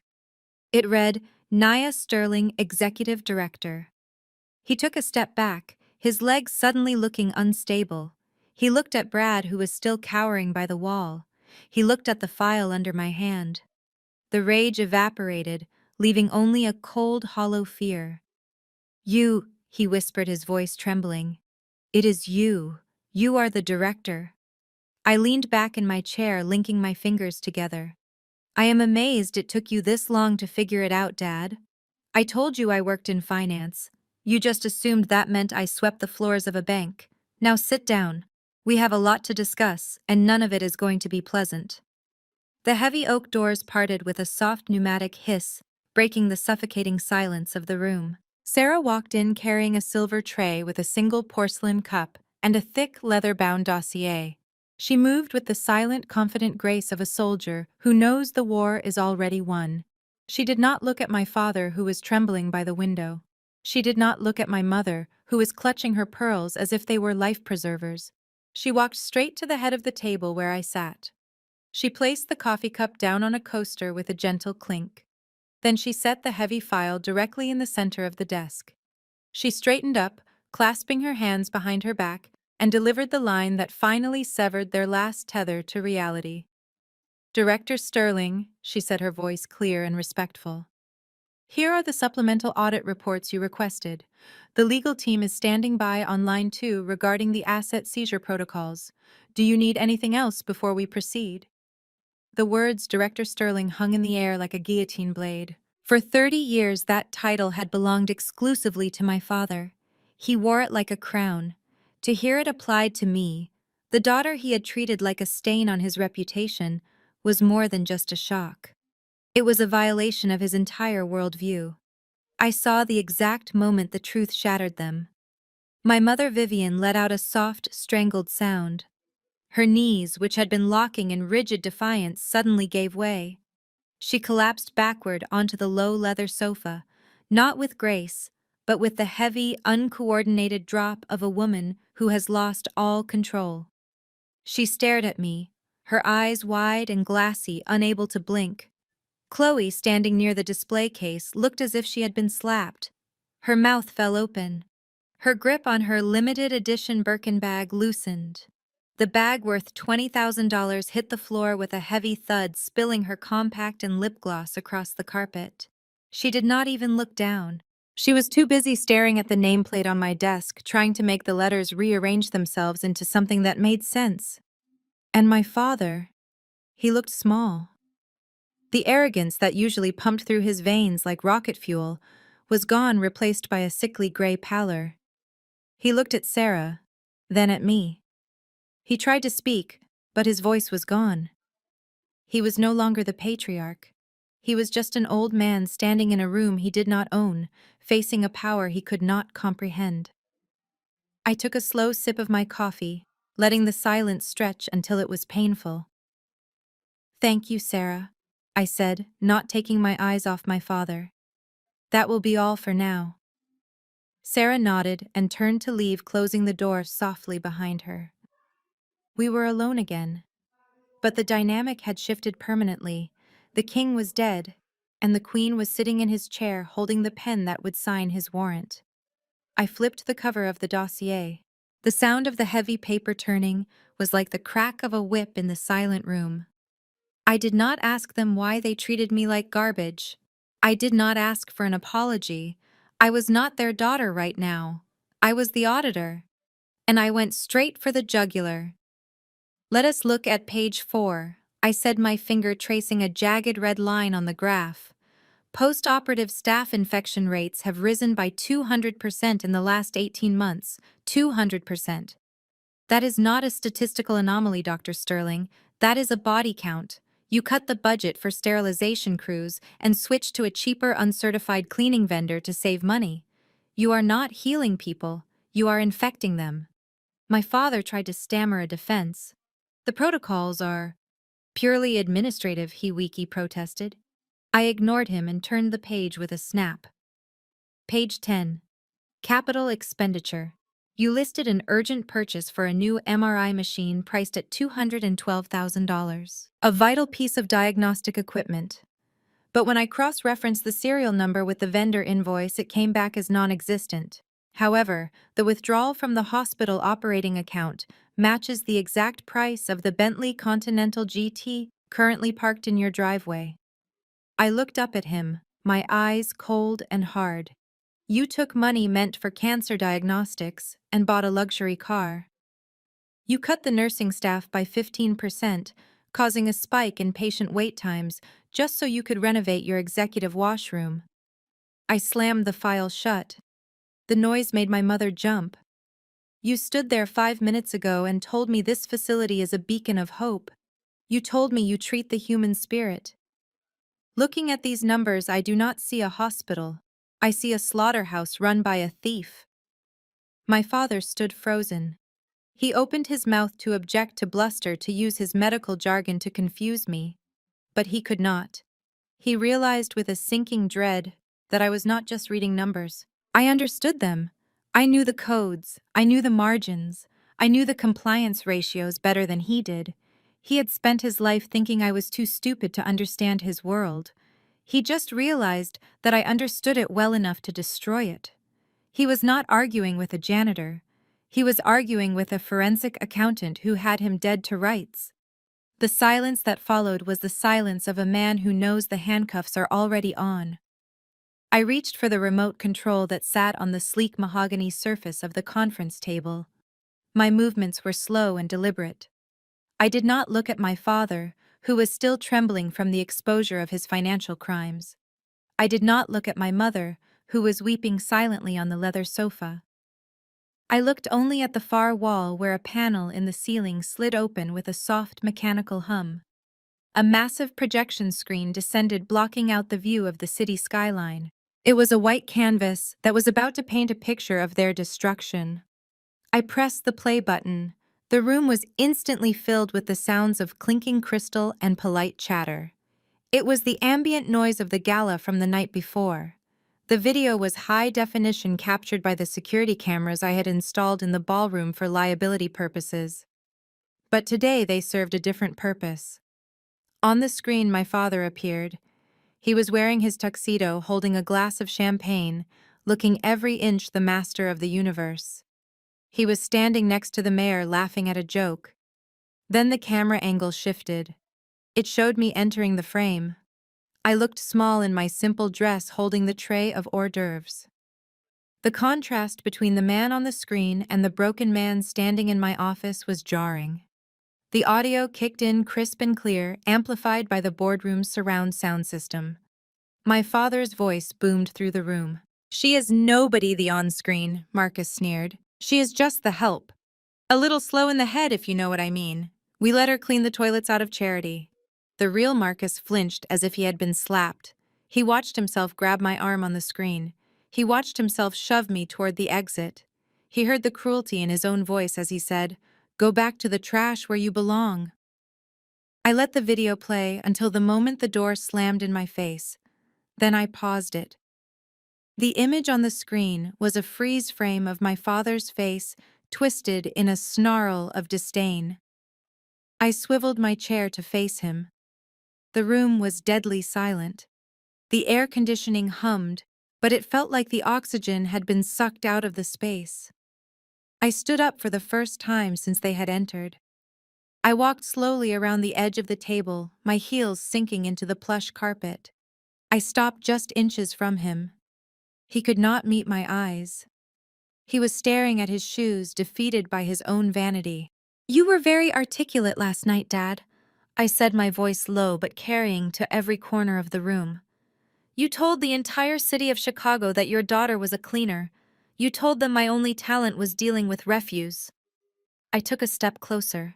He flinched. Well, I have some good news for you. You were right. I am a cleaner. It is what I do best. But I do not clean floors anymore. I do not scrub toilets. I clean portfolios. I scrub balance sheets. I sanitize investment funds by removing toxic assets that threaten the health of the organization. I gestured to the frozen image of him on the screen. You called me garbage. You said I belonged in the trash. In the world of finance, we have a term for assets that have no value. Assets that are bloated, corrupt, and failing. We call them junk. We call them garbage. I walked back to my desk and picked up the red marker. I opened the grant application file again. I am looking at this hospital. I am looking at the debt, the fraud, the negligence, and I'm looking at the leadership. And do you know what I see? I see garbage. I drew a thick red line through the signature page. The sound of the marker on the paper was sharp and final. So I am doing exactly what you told me to do. I am taking out the trash. The Horizon grant is officially denied. We are initiating an immediate recall of all previous funding. And as the primary creditor holding the lien on your operating loans, I am declaring the loan in default. I looked him dead in the eye. You wanted a cleaner dad. You got one. I am cleaning house. And I am starting with you. The destruction of my father was complete. He was a shell of a man standing in the ruins of his own ego. But I was not finished. I turned my chair slowly to the left where Brad was trying to merge his body with the drywall. He looked like a trapped animal. His face was slick with sweat, and his eyes were darting between the door and my face, calculating the odds of making a run for it. He saw me looking at him and tried to summon a smile. It was a ghastly expression. Nia, he squeaked, his voice cracking. Look, let us not be hasty. We are family, right? That conversation in the stairwell, it was just a joke, just banter between in-laws. I was testing you, to see if you had the integrity to work here. I stared at him. The audacity was breathtaking. Even with his head on the block, he was still trying to gaslight me. I picked up my phone. A test, I repeated. That is an interesting theory, Brad. Let us see if the board of directors agrees with your definition of testing. And more importantly, let us see if your wife agrees. I tapped the screen connecting my device to the boardroom's audio system via Bluetooth. The pairing chime echoed through the room like a bell tolling for a funeral. Brad lunged forward. No, don't, he screamed. But he was too late. I pressed play. The voice that filled the room was crystal clear, amplified by speakers that cost more than Brad's car. It was the wet, sleazy whisper of a predator. All you have to do is be nice to me. Show a little appreciation to the man who signs the checks. The recording continued, playing every disgusting nuance of his proposition. The sound of him moving closer, the rustle of fabric, the arrogance in his voice as he offered me a raise in exchange for my body. I could even get you a raise. Make you the head of housekeeping. You would not have to scrub anymore.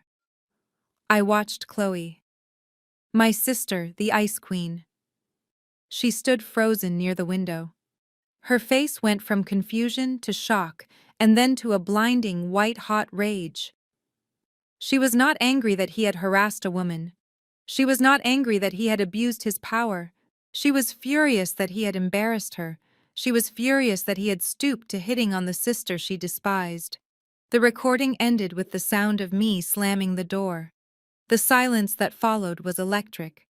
Brad turned to Chloe, his hands held up in surrender. Baby, listen. It is edited. She used AI to fake it. You know I would never... He never finished the sentence. Chloe crossed the room in 3 strides. She moved with the speed of a viper. She swung her hand back and struck him across the face. The sound was sickening, a wet, meaty crack that echoed off the glass walls. You pig, she shrieked. You filthy, disgusting loser. You hit on her, the janitor. You tried to sleep with the help while living in my house, eating my food and spending my father's money. She hit him again and again. Brad stumbled back, tripping over his own feet and falling onto the leather sofa. Chloe was on top of him, screaming incoherently, clawing at his face. My mother was wailing in the background, clutching her chest. My father was staring at the wall, muttering to himself, broken and catatonic. I sat back in my chair and took another sip of my coffee. It was chaos. It was madness. It was a family destroying itself from the inside out, and I did not have to lift a finger. I just had to turn on the lights and let the cockroaches see each other. Enough, I said, my voice cutting through the noise. Chloe stopped, her hand raised for another strike. She looked at me, breathing heavily, her hair a mess. I looked at Brad, who was bleeding from a scratch on his cheek. You are fired, Brad. Obviously. And since you used company time to solicit sexual favors, I am voiding your severance package. Security will escort you out. I looked at Chloe. And you. You can stop pretending to be the victim. You knew who he was when you married him. You just didn't care until it affected your reputation. I stood up and buttoned my jacket. The show was over. It was time for the finale. The room fell into a terrified hush as the chaos of the family brawl subsided. My sister was panting, clutching her broken nails. My brother-in-law was wiping blood from his lip. My parents were huddled together on the sofa, looking like survivors of a natural disaster. But the disaster was not natural. It was me. And I was not finished. I reached across the desk and picked up the heavy brass stamp that sat on the corner of the blotter. It was an antique piece, solid and cold, the kind of object that was designed to be slammed down with authority. I held it in my hand for a moment, letting them see it. I let the weight of it settle in my palm.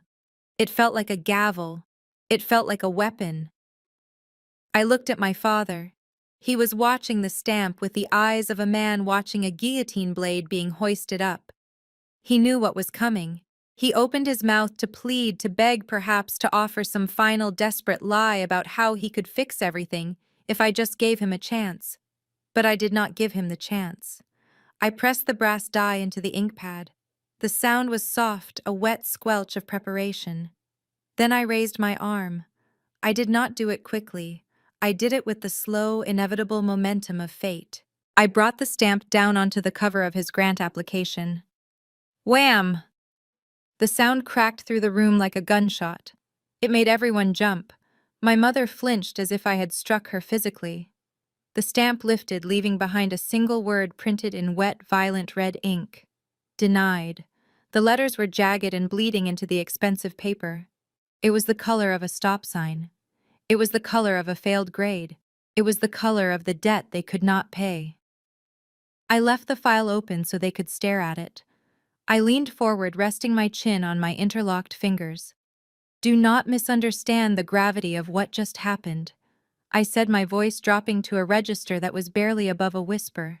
Yet it filled every corner of the room. You think this means you just didn't get the money today? You think you can walk out of here, go to the First National Bank, or call your friends at the venture capital firms and spin another story? You think you can find another fool to bail you out? I shook my head slowly. You are wrong. This is not just a rejection, Dad. This is an execution. I tapped my computer screen, turning the monitor so they could see the interface of the National Healthcare Compliance Database. It was a federal system, a blacklist shared by every major financial institution and grant organization in the country. I just flagged your file, I explained, pointing to the flashing red alert icon next to his name. I have uploaded the photos of the dirty needles. I have uploaded the audit reports showing the embezzlement. I have uploaded the proof of your insolvency. This flag is permanent. My father's face went white. He understood. He knew exactly what that system was.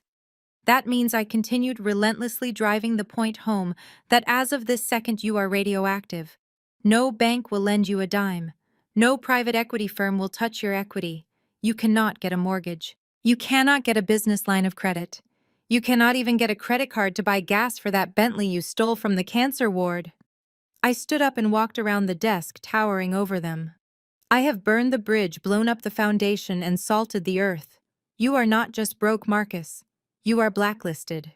You are professionally dead. The sterling name which you care about so much is now synonymous with fraud. When you walk into your country club tomorrow, they won't look at you with respect. They will look at you with pity. And when the news of this investigation hits the papers, which it will in about an hour, they won't even let you in the front door." I looked at Brad, who was still slumped on the floor. "And you," I said. "You can forget about working in finance. I just filed a report with the SEC regarding your little insider trading scheme and your predatory lending practices. You will be lucky if you aren't in a cell by the weekend." I looked back at the file with the red stamp. The ink was drying, turning the bright red into the color of dried blood. "It is over," I said. "The hospital is gone, the house is gone, the cars are gone, the party is over."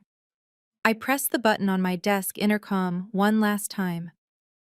"Sarah," I said, "please call security. I have 4 intruders in the boardroom. They are refusing to leave. Have them escorted out."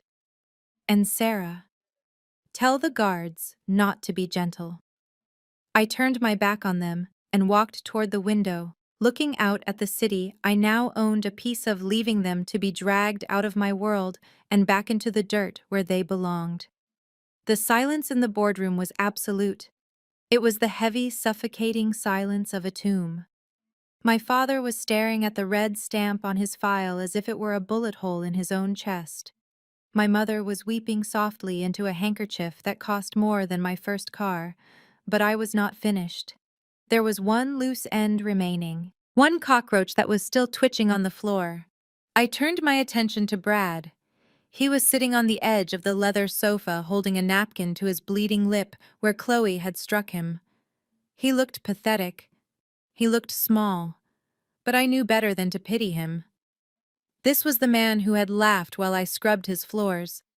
This was the man who had tried to trade my dignity for a pay raise. He thought the worst was over. He thought he would just get kicked out of the building and go back to his job at the investment firm. He thought he still had a career. I reached for my personal phone. I did not have to look up the number. I knew exactly who to call. I dialed the private line of John Reynolds, the CEO of the investment bank where Brad worked. Brad saw me dial. He saw the name on the screen. His eyes went wide with a fresh wave of panic. "Who are you calling?" he whispered. "Nia, don't. Please don't." I ignored him. I put the phone on speaker and set it down on the marble table. The line rang once, twice, then a deep, authoritative voice filled the room. "This is Reynolds." Brad froze. It was the voice of his God, the man he worshipped, the man he was terrified of.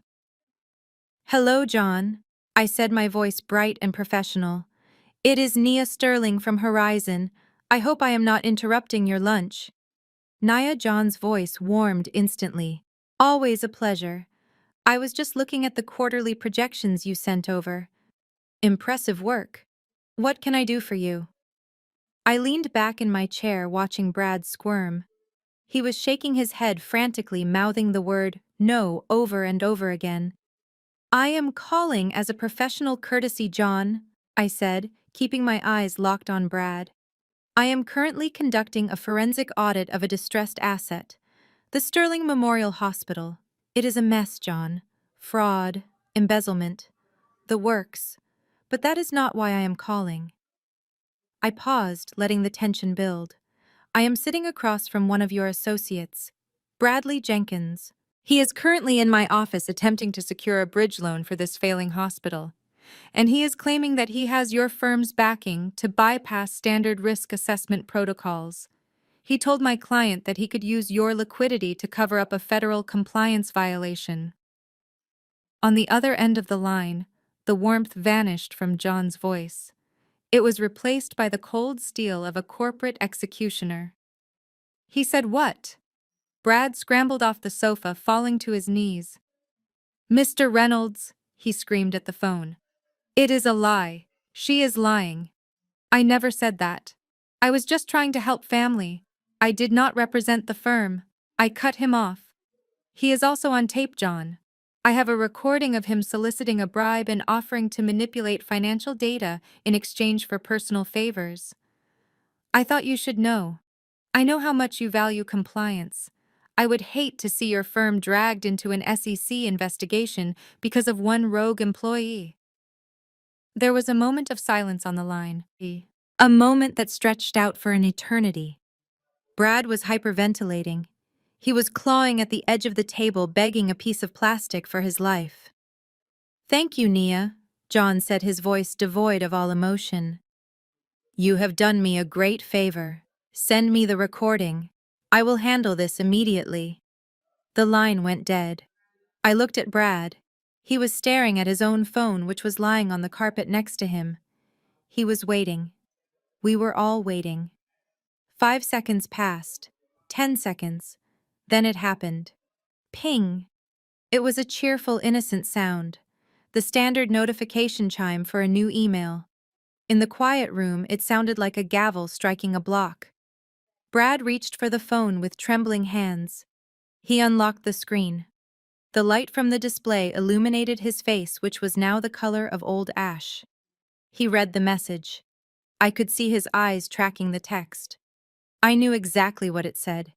It was a termination notice. Effective immediately.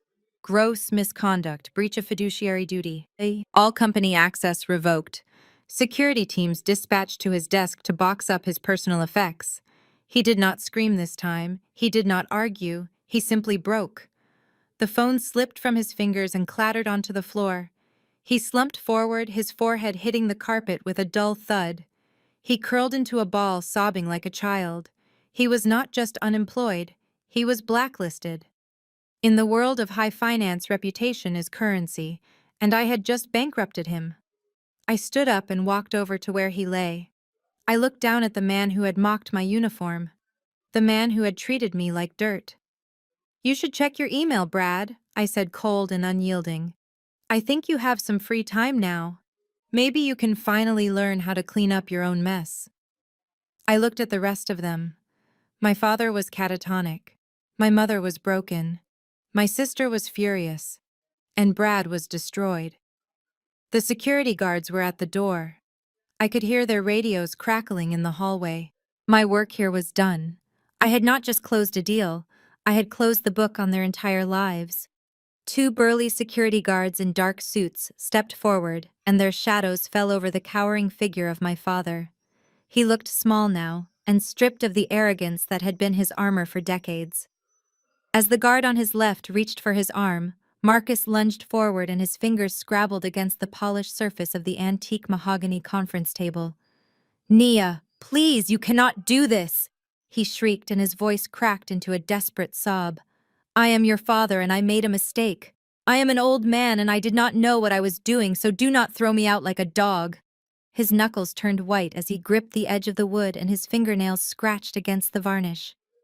It was a pathetic display from a man who had once commanded rooms now reduced to clinging to furniture to avoid facing the consequences of his own greed. I did not blink and I did not flinch. I simply walked around the desk and my heels clicked rhythmically against the marble floor, providing the only steady sound in a room filled with his chaotic gasps. I stopped right beside him and looked down at his trembling hands, the hands that had signed away my childhood and the hands that had stolen my mother's legacy. With a slow and deliberate movement, I reached out and pried his fingers loose one by one. He was too weak to resist, or perhaps too shocked by my coldness. As his grip failed, he slumped back into the arms of the security guard. I did not look at his tear-streaked face. Instead, I reached for the box of tissues sitting on the console behind me and pulled one out with a sharp snap. Slowly and methodically, I wiped the spot on the mahogany where his hands had been. I rubbed until the imaginary stain of his desperation was gone, and then I dropped the crumpled tissue into the wastebasket. "You dirtied my table," I said, and my voice was devoid of any emotion. The guards did not hesitate and they hauled Marcus to his feet. Beside him, my stepmother Linda was already being escorted toward the double doors. She was not begging, but she was spitting venom and screaming obscenities that echoed off the high ceilings, threatening lawsuits that she no longer had the money to fund. It was just noise, meaningless and empty noise. "Nia, look at me," Marcus wailed as they dragged him backward. His heels dragged across the floor, leaving scuff marks that I would have cleaned later. "We are family and you need us." I needed a father 20 years ago, I replied, not raising my voice yet. It carried clearly across the room.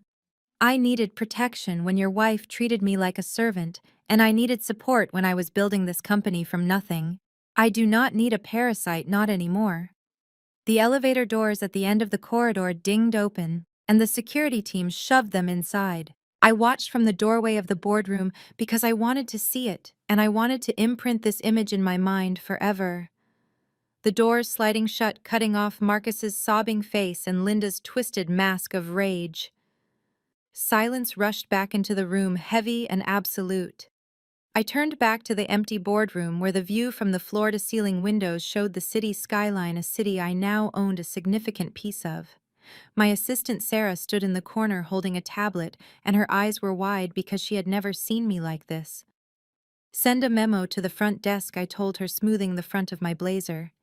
If Marcus or Linda try to enter the building again, call the police immediately because they are trespassing.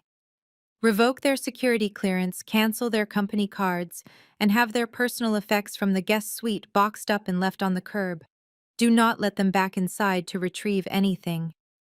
Yes, ma'am, Sarah whispered before scurrying out to execute the orders. I walked over to the head of the table, the seat my father used to occupy when he still pretended to run this empire.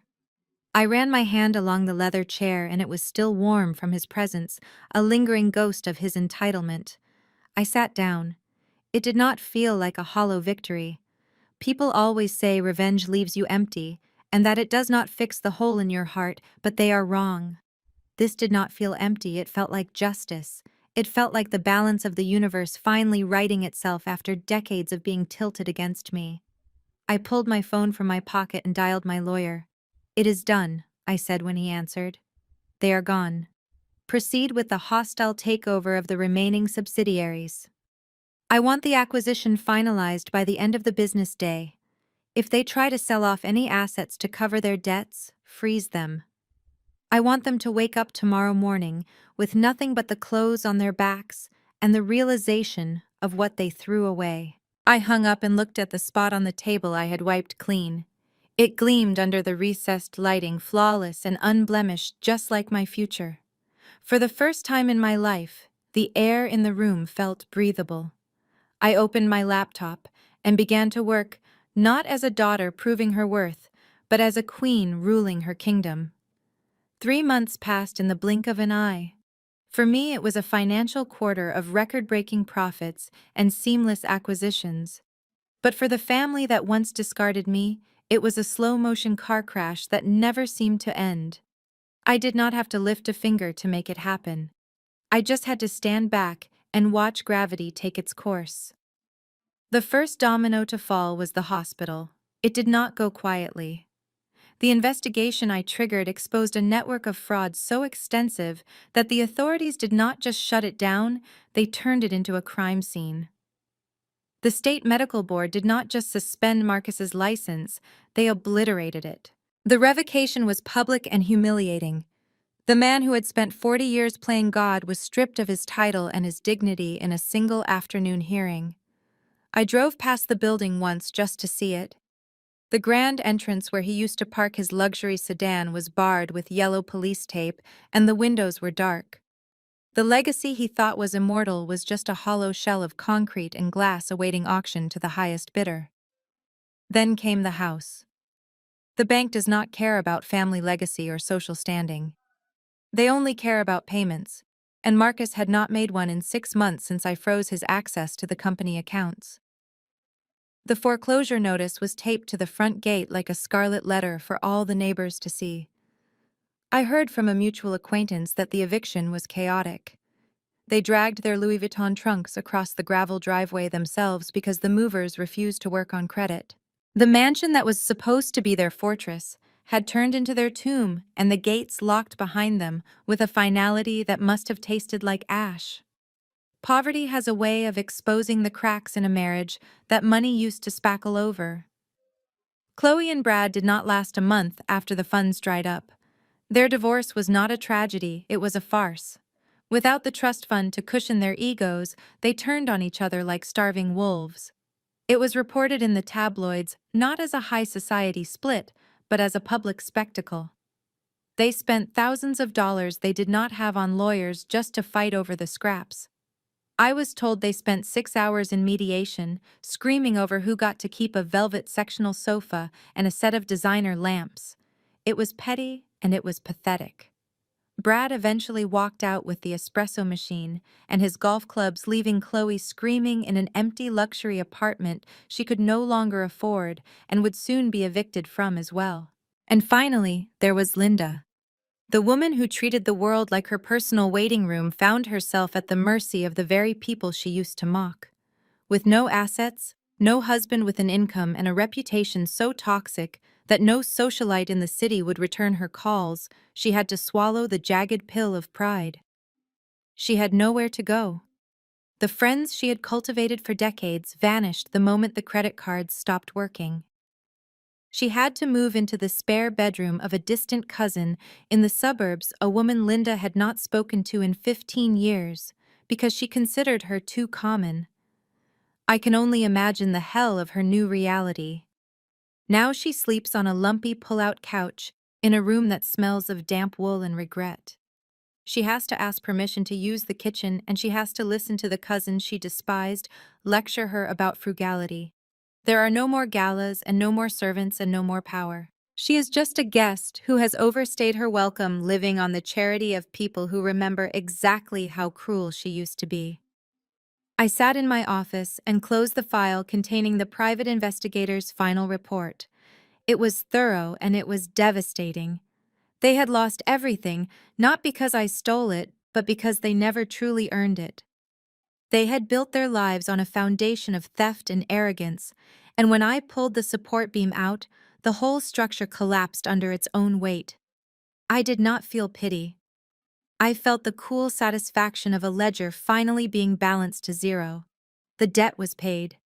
The hum of the Gulfstream's engines was a low and steady purr that vibrated gently through the soles of my shoes.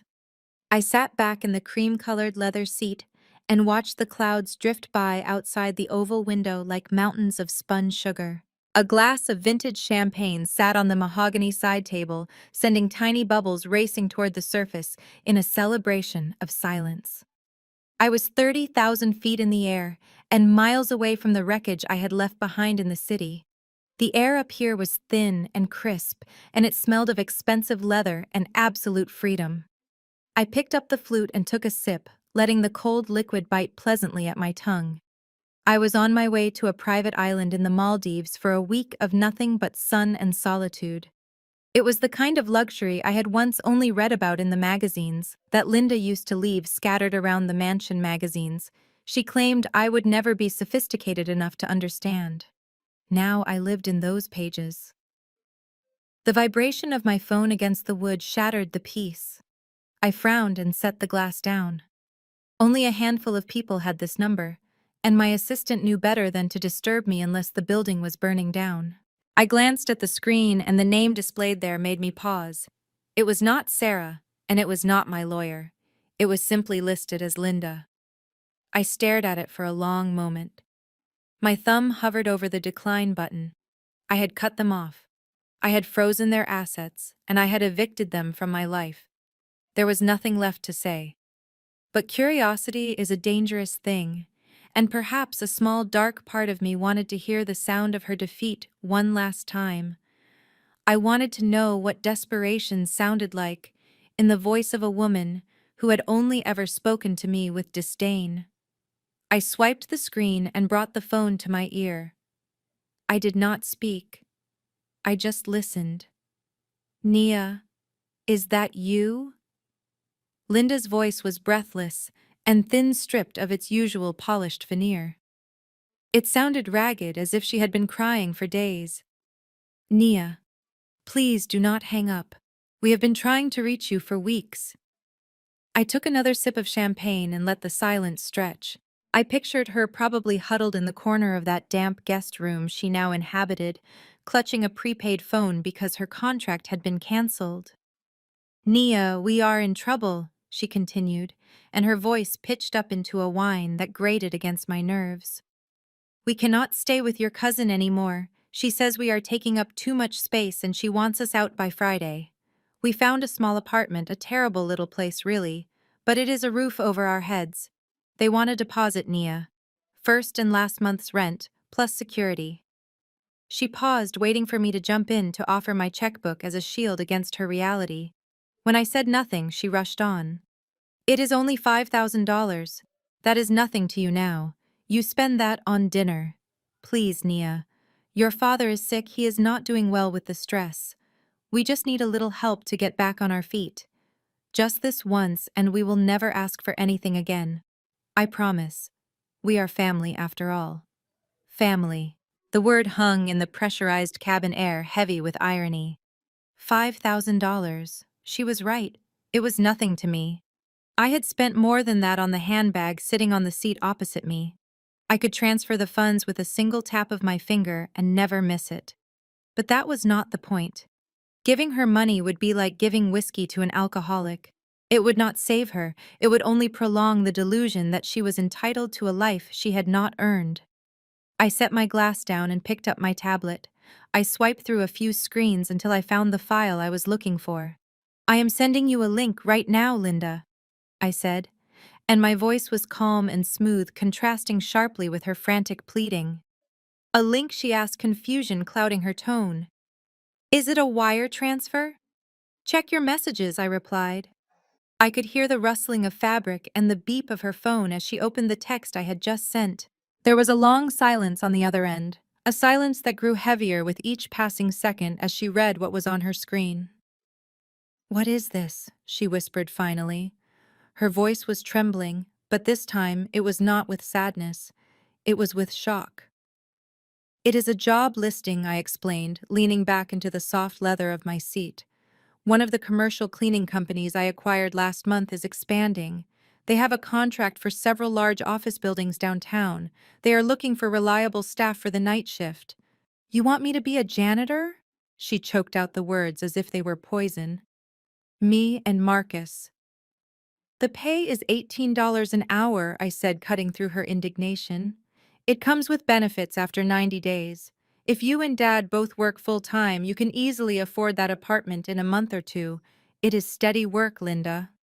There was a sound of a gasp on the other end, followed by a sputter of rage. You cannot be serious. We are your parents. You expect us to scrub toilets? You ungrateful little... I did not let her finish. I did not let her launch into the tirade I had heard 1,000 times before. I spoke over her, my voice cool and final. You used to tell me that hard work builds character, I reminded her. You used to tell me that I should be grateful for the roof over my head, even when I was scrubbing your floors on my hands and knees. Now you have the chance to build some character of your own. Nia, please. She started to sob again, realizing that her anger had no power here. Honest work is nothing to be ashamed of. Right, Mom? I said, using the title she had never truly earned but had always demanded. I did not wait for an answer. I pulled the phone away from my ear and pressed the red icon ending the call. Then, without a moment of hesitation, I opened the contact settings and blocked the number. I blocked Marcus's number too, and for good measure, I blocked the number of the cousin they were staying with. The cabin was silent again, save for the comforting hum of the engines. I looked out the window. We were flying over the ocean now, a vast expanse of deep blue that stretched out to the horizon. The connection was severed. The past was finally and irrevocably behind me. I picked up my champagne glass and toasted my reflection in the window. To honest work, I whispered. I closed my eyes and let the jet carry me away toward the sun. The air was clear, the sky was open, and for the first time in my life, I was completely and utterly free. The Gulf Stream touched down hours ago, and now I stand in the center of the penthouse living room where the story truly began. The evening sun has dipped below the horizon, leaving the city of New York awash in a sea of twilight purples and electric golds. From this height, the noise of the streets is non-existent. There is only the hum of the central air and the soft clink of ice settling in my glass. The space is vast and immaculate. Every surface gleams with the kind of polish that only comes from obsession, and every piece of art on the walls whispers of power and taste. I walk slowly toward the floor-to-ceiling windows, my silhouette cutting a sharp figure against the sprawling metropolis below. The reflection in the glass shows a woman who is no longer defined by the scars of her childhood or the neglect of a father who sold her out. That girl is gone, buried under layers of resilience and success. In her place stands a titan. I look at the city, and I know that somewhere down there in the grimy reality of the streets, Marcus and Linda are learning the true meaning of consequences. But their struggle is no longer my concern. They are merely dust motes that I have swept out the door. The camera begins to pull back, slowly widening the frame. It reveals the grandeur of the room, the high ceilings, the marble floors, and the sheer scale of the life I have carved out of the bedrock of their betrayal. I turn away from the view and walk toward the center of the room, the lens tracking my every move. I stop at the small bar cart and pour a final glass of a vintage red, the liquid dark and rich like blood. I swirl the wine gently, my eyes locking onto the camera lens. I am not looking at an audience, I am looking at history. I am looking at every person who ever told me I was nothing. I think about the insults they hurled at me, the way they mocked my industry, and the way they sneered at my work. They called me a maid. They called me the help. They thought that labeling me as a cleaner was the ultimate degradation. A small, knowing smile plays on my lips. It is not a smile of bitterness, but of absolute clarity. They were right about one thing I say, my voice calm and resonating with the weight of finality. I am an excellent cleaner. I cleaned out the toxic past to make room for this brilliant future. I raise the crystal glass in a toast to myself, to the silence, and to the victory that tastes sweeter than any wine. Cheers. The image holds for a heartbeat, my smile triumphant and serene before the screen fades to absolute black. The silence is broken instantly by the heavy bass and soulful rhythm of a modern hip-hop track, signaling not just the end of the story, but the beginning of my reign. The most profound lesson from Nia's journey is that your value is never defined by those who fail to see it, even if they are family. Betrayal can be a crushing weight, but it can also be the fuel that forges unbreakable resilience. Nia demonstrated that true power comes not from inheritance, but from building something undeniable with your own hands.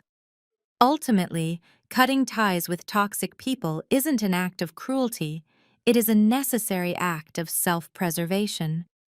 You have the right to clean up your life and make room for the success you truly deserve. If this story of justice and triumph resonated with you, hit like and subscribe for more powerful tales of resilience.